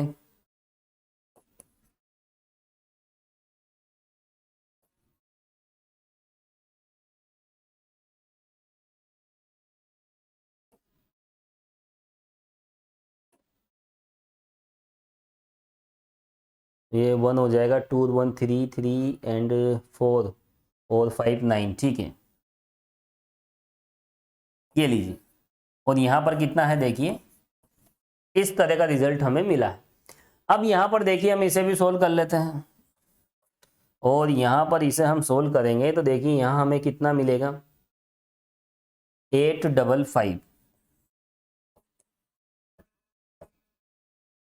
और यहाँ पर देखिए जो 855 हमें मिला है ये सब यहाँ पर लाखों में है, क्योंकि यहाँ पर देखिए पॉपुलेशन हमें किस में दे रखी है, यहाँ पर पॉपुलेशन हमें दे रखी है पॉपुलेशन इन लैक्स, ठीक है। तो जनसंख्या यहाँ पर लाखों में हमें दे रखी है, तो जो भी रिजल्ट आएगा उसको भी हम ऐसे लिखेंगे।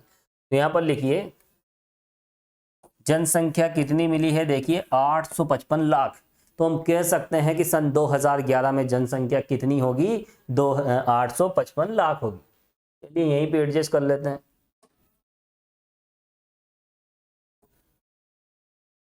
लिख लीजिए। अतः 2011 में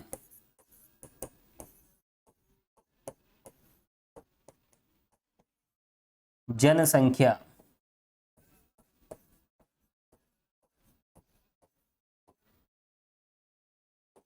कितनी हो जाएगी, देखिए 855 लाख होगी।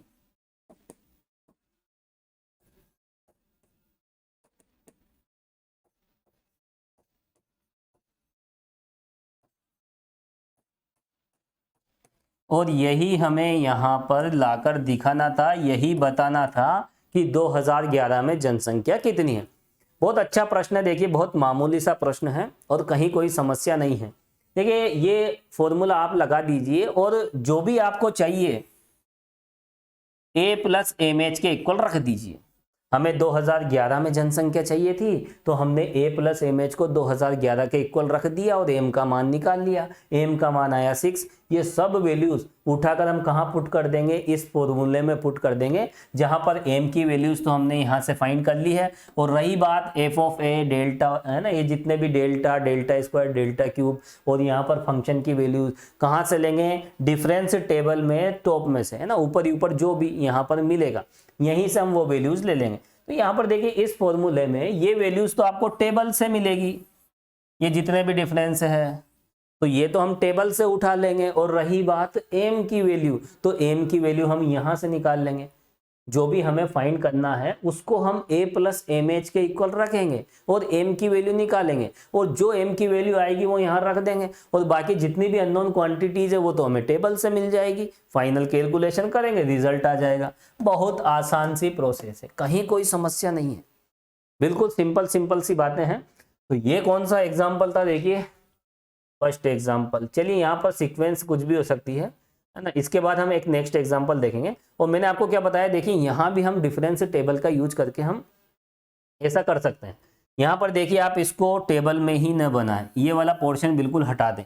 आप तो एस की वैल्यूज 1 से 5 रखें, और फिर यहाँ पर आप डेल्टा 4 निकालोगे तो डेल्टा 4 भी 0 आ जाएगा। अब जब आप यहाँ पर देखिए a प्लस एम एच क्या मानोगे, a प्लस एम एच हमें 6 पे वैल्यू चाहिए, 6 मान लीजिए। a क्या है यहाँ पर, x की फर्स्ट वैल्यू कितनी है, देखिए 1, एज कितना है, सभी में 1 1 का इंटरवल है, तो यहाँ पर देखिए ये 1 इक्वल 6, तो यहाँ पर देखिए एम की वैल्यू हमें कितनी मिली है, 5 मिल जाएगी, है ना। एम की वैल्यू हमें कितनी मिल जाएगी, 5। अब यहाँ पर न्यूटन ग्रेगरी फॉर्मूला हम लगाएंगे। क्या होता है, एम एच प्लस, और यहाँ पर क्या होता है देखिए एफ ऑफ ए प्लस क्या आता है, m delta f of a plus m c two delta square f of a, है ना। इस तरह से देखिए न्यूटन ग्रेगरी फॉर्मूला होता है। अब यहाँ पर देखिए ये हमें क्या मिलेगा, देखिए एफ ऑफ 6, है ना, ए प्लस एम एच को हमने ये माना है। एफ ऑफ ए, ये वैल्यूज हम कहाँ से लेंगे, टेबल से। एफ ऑफ ए का मतलब ऊपर की वैल्यू कितनी है, देखिए 8 प्लस यहाँ एम की वैल्यू कितनी है, 5, और delta f of a, delta f of a की वैल्यू ऊपर आप देख सकते हैं कितनी है यहाँ पर 4 plus m c two that is 5c2, और यहाँ delta square f of a, delta square f of a की वैल्यू कितनी है, देखिए 3 है, यहाँ पर देखिए हम 3 ले लेंगे, ठीक है। अब देखिए यहाँ पर आगे देखिए इसमें एम सी 3 के साथ डेल्टा 3 आएगा, लेकिन डेल्टा 3 की वैल्यू कितनी है यहाँ पर, डेल्टा 3 0 है, ऊपर है ना। और यहाँ पर देखिए डेल्टा 4 की वैल्यू भी 0 ही आएगी, 0 में से 0 सब्ट्रैक्ट करोगे, यहाँ कॉलम बढ़ाओगे तो यहाँ 0 आएगा। तो यहाँ पर देखिए इस तरह का रिजल्ट मिलेगा। अब हम इसे सोल्व कर लेते हैं। जैसे हम इसे सोल्व करेंगे तो देखिए 8 + 20 और 5c2 कितना होता है, 5 × 4/2, तो यहाँ पर हो जाएगा 10 × 3 कितना होता है, 30, तो ये आ जाएगा देखिए 58। आंसर वही आना है, पहले भी हमारे 58 आया था और न्यूटन ग्रेगरी फॉर्मूले से भी 58 ही आया है। तो देखिए कहीं कोई समस्या नहीं है, आप यहाँ पर न्यूटन ग्रेगरी ही यूज करें, ठीक है, कोई दिक्कत नहीं है। उसमें भी टेबल हम बनाएंगे, तो जब भी इस तरह के क्वेश्चन आते हैं तो न्यूटन ग्रेगरी सबसे बेस्ट होता है, ठीक है। लेकिन हमने यहाँ पर डिफरेंस टेबल से ही हमने आइडिया लिया कि ये 0 है, ये 0 है, क्योंकि ये कांस्टेंट आया था। सेकंड डिफरेंस कांस्टेंट है तो अगला डिफरेंस 0 आना है, तो ये सभी डिफरेंस यहाँ पर 0 है। u - 58 0 के इक्वल करोगे, u की वैल्यू 58 आ जाएगी।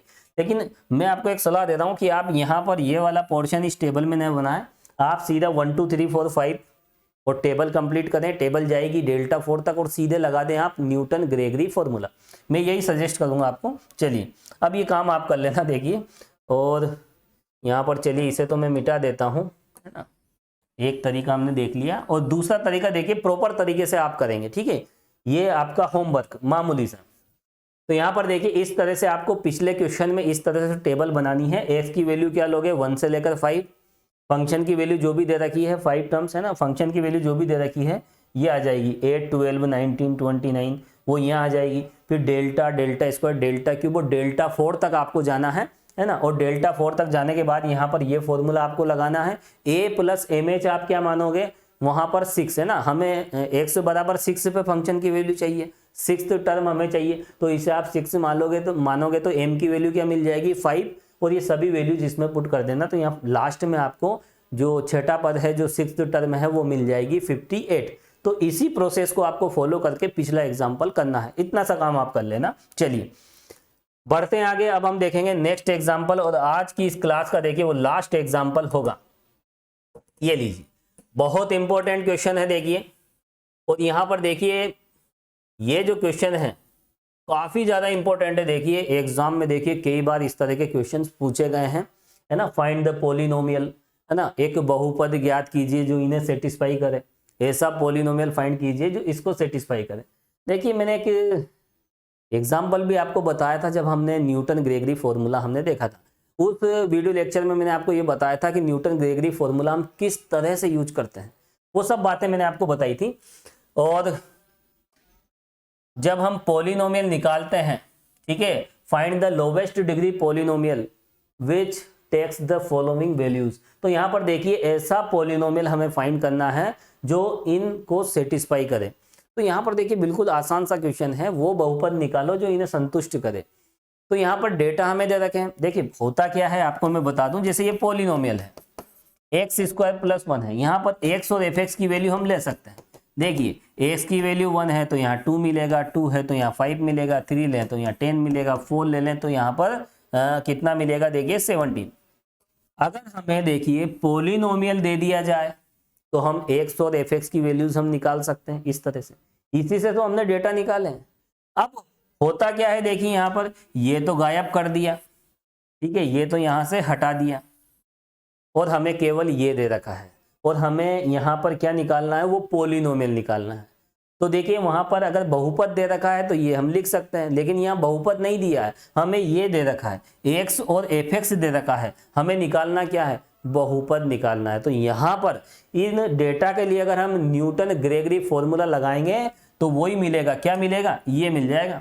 अगर न्यूटन ग्रेगरी फॉर्मूला अगर हम इनके लिए अप्लाई करेंगे तो हमें ये मिल जाएगा। तो यहाँ भी देखिए वही बात है, यहाँ x और fx दे रखा है, हमें यहाँ पर पोलिनोमियल निकालना है, बहुपद, न्यूटन ग्रेगरी फॉर्मूले का यूज करेंगे। और उसके लिए देखिए डिफरेंस टेबल तो बनानी पड़ेगी, है ना, difference table for given data, जो भी डेटा हमें दे रखे हैं उसके लिए हम डिफरेंस टेबल यहाँ पर बनाएंगे। सबसे पहला यही काम करेंगे। तो लिखिए आप,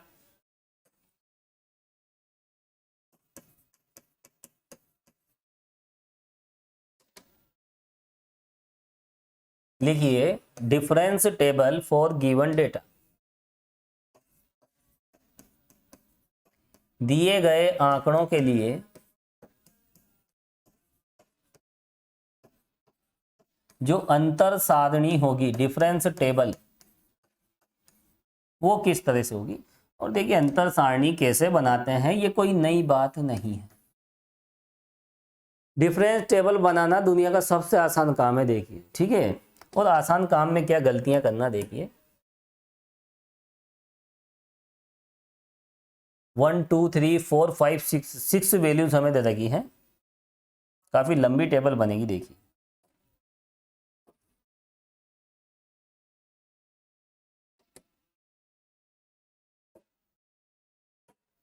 तो देखिए सबसे पहले यहाँ पर देखिए x की वैल्यूज हमें दे रखी है, हम x की वैल्यूज यहाँ पर लिखेंगे।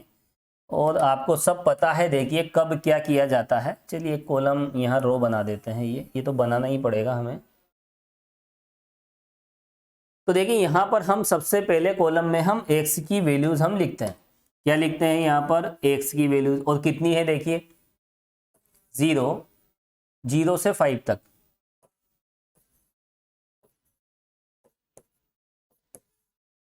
एक्स की वैल्यूज हमने यहाँ पर लिख ली है। अब उसके बाद देखिए हम फंक्शन की वैल्यूज हम लिखते हैं। एक्स की वैल्यूज के करस्पॉन्डिंग जो फंक्शन की वैल्यूज हमें दे रखी है वो यहाँ पर हम पुट करेंगे इस सेकंड कॉलम में। चलिए यहाँ पर आ जाती है देखिए फंक्शन की वैल्यूज। अब देखिए यहाँ टोटल 6 वैल्यूज है ना। तो उसके बाद 6 जैसे जैसे हम आगे बढ़ेंगे डिफरेंस निकालते जाएंगे तो उसमें देखिए एलिमेंट्स कम होते जाएंगे। तो यहाँ 6 है तो 6 के बाद 5, फिर 4, फिर 3 2 1, यानी यहाँ 5 कॉलम और बनेंगे। तो हम बना देते हैं, चलिए 5 कॉलम बना देते हैं। ये देखिए ये हो गया फर्स्ट कॉलम,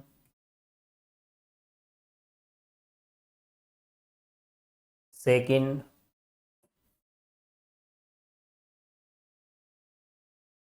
काफी बड़े बड़े हो गए देखिए कॉलम। तो यहाँ बिल्कुल हम एक काम करते हैं,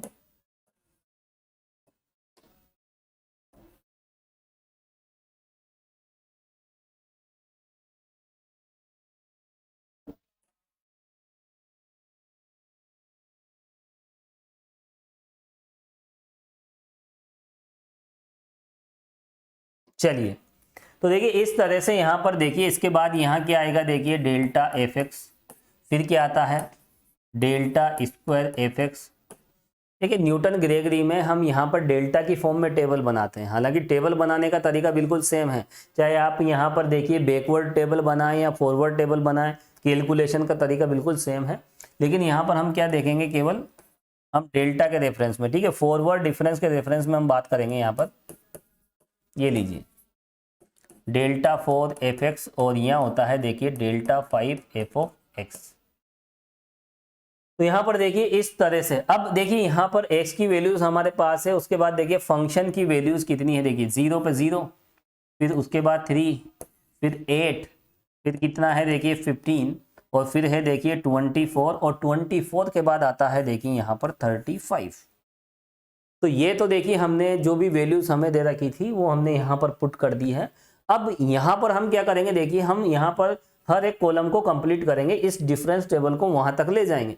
अब डिफरेंस टेबल हम यहाँ पर बनाते हैं, तो कैसे बनाते हैं, इन दोनों का डिफरेंस कितना है देखिए, इसमें से ये सब्ट्रैक्ट कीजिए, 8 - 3, 15 - 8, और यहाँ पर ये सब्ट्रैक्ट कीजिए 9 और इसमें से आप ये सब्ट्रैक्ट कीजिए तो यहाँ आ जाएगा देखिए 11। इस तरह का रिजल्ट हमें मिला। ठीक है, एक बार हम क्रॉस मैच कर लेते हैं। ठीक है, देखिए क्रॉस मैच करना पड़ता है कभी कभी, क्योंकि होता क्या है मैथमेटिक्स में अगर हल्की सी माइनर मिस्टेक भी हो जाए तो फिर देखिए वो बहुत भारी पड़ जाती है, फिर वो पकड़ में नहीं आती। ठीक है, कोई छोटी सी गलती हो जाए तो हम देखते ही रह जाते हैं, उसे ढूंढते ही रह जाते हैं, इसलिए छोटी छोटी बातों का ध्यान रखना पड़ता है। तो कभी कभी थोड़ा सा डाउट हो तो क्रॉस मैच कर लेना चाहिए, क्योंकि हाथों हाथ तो देखिए यहाँ पर हम गलती पकड़ लेंगे, लेकिन लास्ट में जब हमें रिजल्ट नहीं मिलता है ना, तो फिर बड़ी दिक्कत होती है, फिर प्रॉब्लम आती है। चलिए आगे क्या आएगा देखिए, 5 में से 3 सब्ट्रैक्ट करोगे तो 2, यहाँ भी देखिए 2, यहाँ भी 2। अरे ये तो यहीं पे खत्म हो गई टेबल, देखिए यहाँ तो ये कांस्टेंट आ गया है, सेकंड डिफरेंस कांस्टेंट आया। देखिए यहाँ पर फंडामेंटल थ्योरम की अगर हम बात करें तो देखिए n डिग्री का पॉलिनोमियल है, n घात का बहुपद है, तो nवां अंतर अचर होगा, nth डिफरेंस कांस्टेंट होगा। और यदि nth डिफरेंस कांस्टेंट आ जाए किसी फंक्शन का तो फिर वो फंक्शन n डिग्री का होता है। हम यहाँ पर देखिए उस थ्योरम का कन्वर्स स्टेटमेंट भी देख सकते हैं, वो भी ट्रू होता है। यहाँ पर सेकंड डिफरेंस क्या आया है, कांस्टेंट, दूसरा अंतर अचर आया है, यानी वो जो बहुपद है, जो पॉलिनोमियल है, वो 2 डिग्री का मिलेगा। तो यहाँ पर देखिए x की वैल्यू जब इक्वल इंटरवल्स पे होती है, इस बात का ध्यान रखना। मैं फंडामेंटल थ्योरम जो हमने देखी थी डिफरेंस कैलकुलस की, उसका कन्वर्स स्टेटमेंट आपको बता रहा हूँ।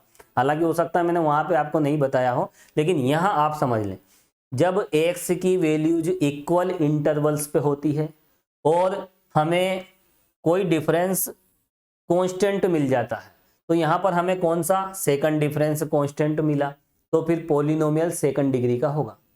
x की वैल्यू जब इक्वल इंटरवल पे होती है और हमें nth डिफरेंस कांस्टेंट मिल जाता है, तो फिर वो जो पॉलिनोमियल होगा वो n डिग्री का होगा। यही है देखिए converse statement of fundamental theorem of difference calculus. तो यहाँ पर देखिए x की वैल्यूज इक्वल इंटरवल्स पे है और यहाँ पर हमें देखिए सेकंड डिफरेंस हमें क्या मिला है, सेकंड डिफरेंस यहाँ पर कांस्टेंट मिला है, तो जो भी पॉलिनोमियल हमें मिलेगा वो सेकंड डिग्री का मिलेगा, है ना। एक बात तो यहाँ क्लियर हो जाती है। हालांकि इस बात को आप चाहे तो ध्यान रखें या ना रखें, जो भी रिजल्ट आएगा वो तो न्यूटन ग्रेगरी फॉर्मूले के अकॉर्डिंग आएगा और उससे कोई गलत रिजल्ट नहीं मिलेगा। फिर भी एक लॉजिकल बात थी जो मैंने आपको बता दी। अब देखिए ये डिफरेंस हम निकालेंगे तो यहाँ क्या आएगा, यहाँ तो देखिए इसमें से सब्ट्रैक्ट करोगे तो 0 0, आगे भी देखिए अब तो 0 0 ही आएंगे, तो टेबल यहाँ कंप्लीट हो जाती है। अब देखिए न्यूटन ग्रेगरी फॉर्मूले में जो रिजल्ट यूज होंगे वो यहाँ से होंगे, ये डेल्टा एफ ऑफ है, ये रिजल्ट काम के हैं, ये सभी रिजल्ट देखे न्यूटन ग्रेगरी फॉर्मूला जब हम अप्लाई करेंगे तो उनमें यूज होंगे। चलिए अब देखिए न्यूटन ग्रेगरी फॉर्मूला क्या कहता है, लिखें आप,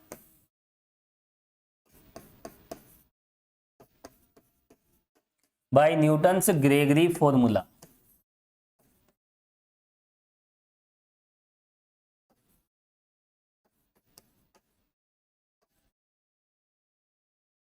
देखिए न्यूटन ग्रेगरी फॉर्मूला क्या होता है ये आपको पता होना चाहिए।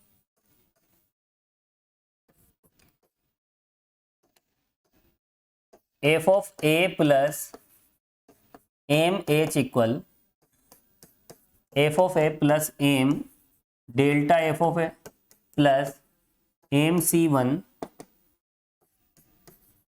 Delta square f of a plus, अब देखिए यहाँ पर रिजल्ट देखिए, अगर हम देखें तो यहाँ देखिए डेल्टा 3 से सब डिफरेंस 0 हो जाएंगे, है ना, ऊपर वाले हमें चाहिए।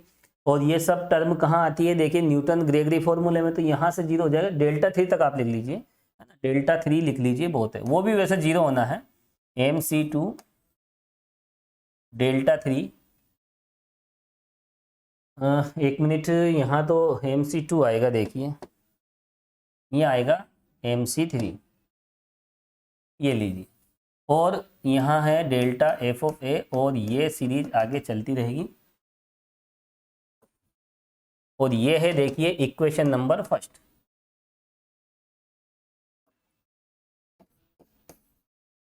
अब यहाँ पर देखिए मैंने आपको बताया था, ये तो खैर फॉर्मूला है, इसमें तो क्या ज़्यादा समझना, ये तो न्यूटन ग्रेगरी फॉर्मूला। अब यहाँ पर देखिए हमें क्या फाइंड करना है, इससे पहले वाले क्वेश्चन में हमें 2011 में पॉपुलेशन चाहिए थी, तो हमने देखिए एफ ऑफ 2011 निकाला था और a प्लस एम एच को हमने क्या माना था, a प्लस एम एच को हमने 2011 माना था। अब यहाँ पर हमें क्या निकालना है, यहाँ पर हमें निकालना है एफ ऑफ एक्स। जब ये निकालना था तो a प्लस एम एच 2011 माना था, हमें जब एफ एक्स निकालना है तो a प्लस एम एच हम क्या मानेंगे, x मानेंगे। कॉमन सी बात है, सिंपल सी बात है। अरे इससे हमें क्या चाहिए, इससे हमें चाहिए एफ ऑफ एक्स। कंपेयर कीजिए, a प्लस एम एच के स्थान पर क्या आना चाहिए, x आना चाहिए। बहुत छोटी सी बात। चलिए तो a प्लस एम एच को हम क्या लेके चलेंगे, यहाँ पर x हम मानेंगे। तो जब भी पॉलिनोमियल निकालना हो, बहुपद निकालना हो, a प्लस एम एच को आप क्या मान के चलोगे, x। ये बात ध्यान रखना। अब देखिए हमें m की वैल्यू तक पहुंचना है, रिजल्ट हमें इससे मिलेगा, ये सब वैल्यूज तो हमें टेबल से मिल जाएगी, है ना। जितने भी डिफरेंस हैं और फंक्शन की वैल्यू है टेबल से मिलेगी। अब रही बात m की, कैलकुलेशन कीजिए, m की वैल्यू यहां से मिलेगी। ये क्या लिख दिया मैंने यहाँ, तो a प्लस एम एच लिखना था, ये लीजिए। अब देखिए a क्या होता है, a किसे डिनोट करता है, फर्स्ट टर्म ऑफ x या फर्स्ट वैल्यू ऑफ x।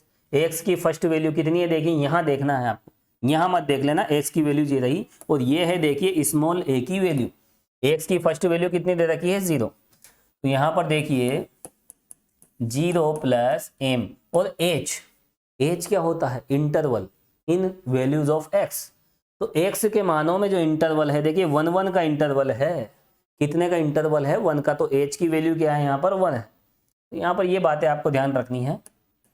और इक्वल टू x, यहाँ साइड में लिख लेना कि यहाँ पर a की वैल्यू 0 है और h की वैल्यू 1 है। ये कैसे पता लगेगा, जो भी डेटा हमें दे रखे हैं उनको देखकर।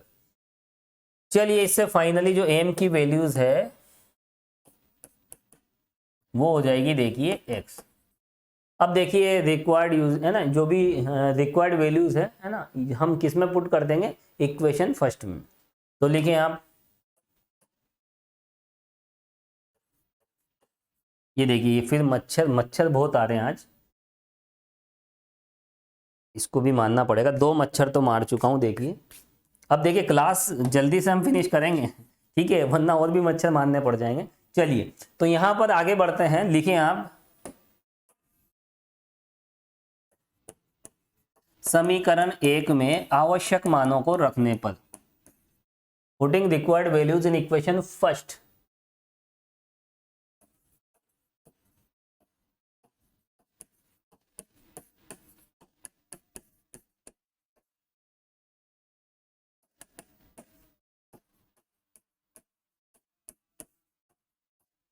तो देखिए यहाँ पर जो भी वैल्यूज है ना, रिक्वायर्ड वैल्यूज, उसको हम कहाँ पुट करेंगे, इक्वेशन फर्स्ट में हम पुट करेंगे।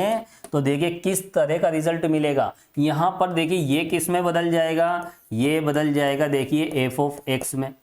कितनी मजेदार बात है, देखिए a प्लस एम एच को हमने क्या माना था, a प्लस एम एच को हमने x माना था। राइट साइड में आप देखिए एफ ऑफ a, तो यहाँ पर देखिए ये रही एफ ऑफ a की वैल्यू कितनी है, देखिए 0 प्लस m की जगह क्या लेंगे, देखिए x। और देखिए यहाँ उसके बाद क्या है, देखिए डेल्टा एफ ऑफ ए, यानी फंक्शन की फर्स्ट वैल्यू का फर्स्ट डिफरेंस, जो कि डिफरेंस टेबल में फर्स्ट डिफरेंस वाले कॉलम में टॉप में मिलता है। ये है डेल्टा एफ ऑफ ए, ये है डेल्टा स्क्वायर एफ ऑफ ए। जो डिफरेंस टेबल बनाना मैंने आपको बताया था, वहां जाएं आप और उसको इससे कंपेयर करें, तो ये होगा यहाँ पर डेल्टा एफ ऑफ ए, ये हो जाएगा delta square f of a. और खैर छोड़ो इन सब बातों को, इतना सा ध्यान रखना है, ये जो टॉप वाली वैल्यूज है, ये ऊपर ऊपर जो वैल्यूज है, ये हमें न्यूटन ग्रेगरी में यूज करना है।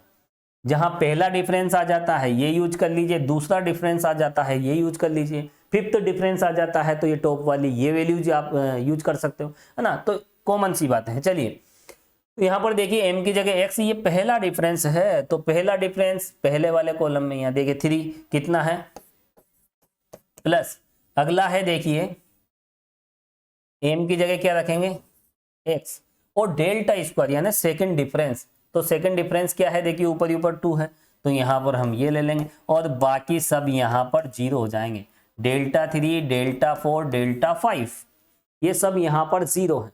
बहुत आसान सी कैलकुलेशन है, कितना मजेदार प्रश्न बन गया है। अब कितनी प्यारी कैलकुलेशन है, देखिए ये हो जाएगा 3x। देखिए x(c2) को हम कैसे सोल्व करते हैं, x को हम क्या करेंगे, डिक्रीजिंग सीक्वेंस में 2 बार लिखते हैं, x -1 डिवाइड बाई 2 फैक्टोरियल, और यहां साथ में क्या है देखिए 2, और देखिए खुशी की बात कि ये भी आपस में कैंसिल हो गए, टर्म कैंसिल होती है। देखिए बहुत अच्छा लगता है क्योंकि जितनी टर्म कैंसिल होगी उतना ही देखिए यहाँ पर कैलकुलेशन आसान हो जाता है। यहाँ 3x है, 3x plus x square minus x, और यहां पर आप देख सकते हैं final result is x square plus 2x, और यही है देखिए यहां पर रिक्वायर्ड पॉलिनोमियल। और मैंने आपको बता दिया था, देखिए टेबल में हमने जैसे ही देखा था तो यहाँ सेकंड डिफरेंस कांस्टेंट आ गया था। x की वैल्यू जब इक्वल इंटरवल्स पे होती है और सेकंड डिफरेंस हमें इस तरह से कांस्टेंट मिल जाता है तो हम कह सकते हैं कि पॉलिनोमियल सेकंड डिग्री का है। तो वो तो इस बात का हमें यहीं पता चल गया था, और फाइनल जब रिजल्ट हमें मिला है तो यहाँ पर पॉलिनोमियल भी हमें इस तरह से मिला है, एक्स स्क्वायर प्लस 2x। चलिए यहाँ पर क्वेश्चन कंप्लीट हो जाता है, और इसको चलिए और अच्छे से हम लिख लेते हैं। इम्प्लाइज दैट जो fx हमने फाइंड किया है वो किस तरह से मिला है, एक्स स्क्वायर प्लस 2x, और इसको चाहे तो आप इस तरह से क्लोज कर सकते हो, ये लीजिए, और यही है हमारा फाइनल पॉलिनोमियल। तो देखिए स्टूडेंट बहुत आसान है, न्यूटन ग्रेगरी फॉर्मूला आप अप्लाई करना सीखें, और इस तरह के देखिए क्वेश्चन हमें आगे भी सोल्व करने हैं। नेक्स्ट वीडियो लेक्चर में जो हमारा टारगेट रहेगा वो रहेगा देखिए फैक्टोरियल फंक्शन। यहाँ पर देखिए पॉलिनोमियल जब होता है, एक्स की वैल्यू जब x square, x cube, x four इस तरह की जो टर्म होती है उनको हम देखिए फैक्टोरियल फंक्शन की फॉर्म में भी लिख सकते हैं। और एक पॉलिनोमियल में देखिए फैक्टोरियल फंक्शन हम किस तरह से डिफाइन करेंगे, तमाम बातों पर डिस्कस करेंगे नेक्स्ट वीडियो लेक्चर में। तो देखिए स्टूडेंट्स आज की इस क्लास में इतना ही, नेक्स्ट वीडियो में फिर मिलेंगे। Thank you so much.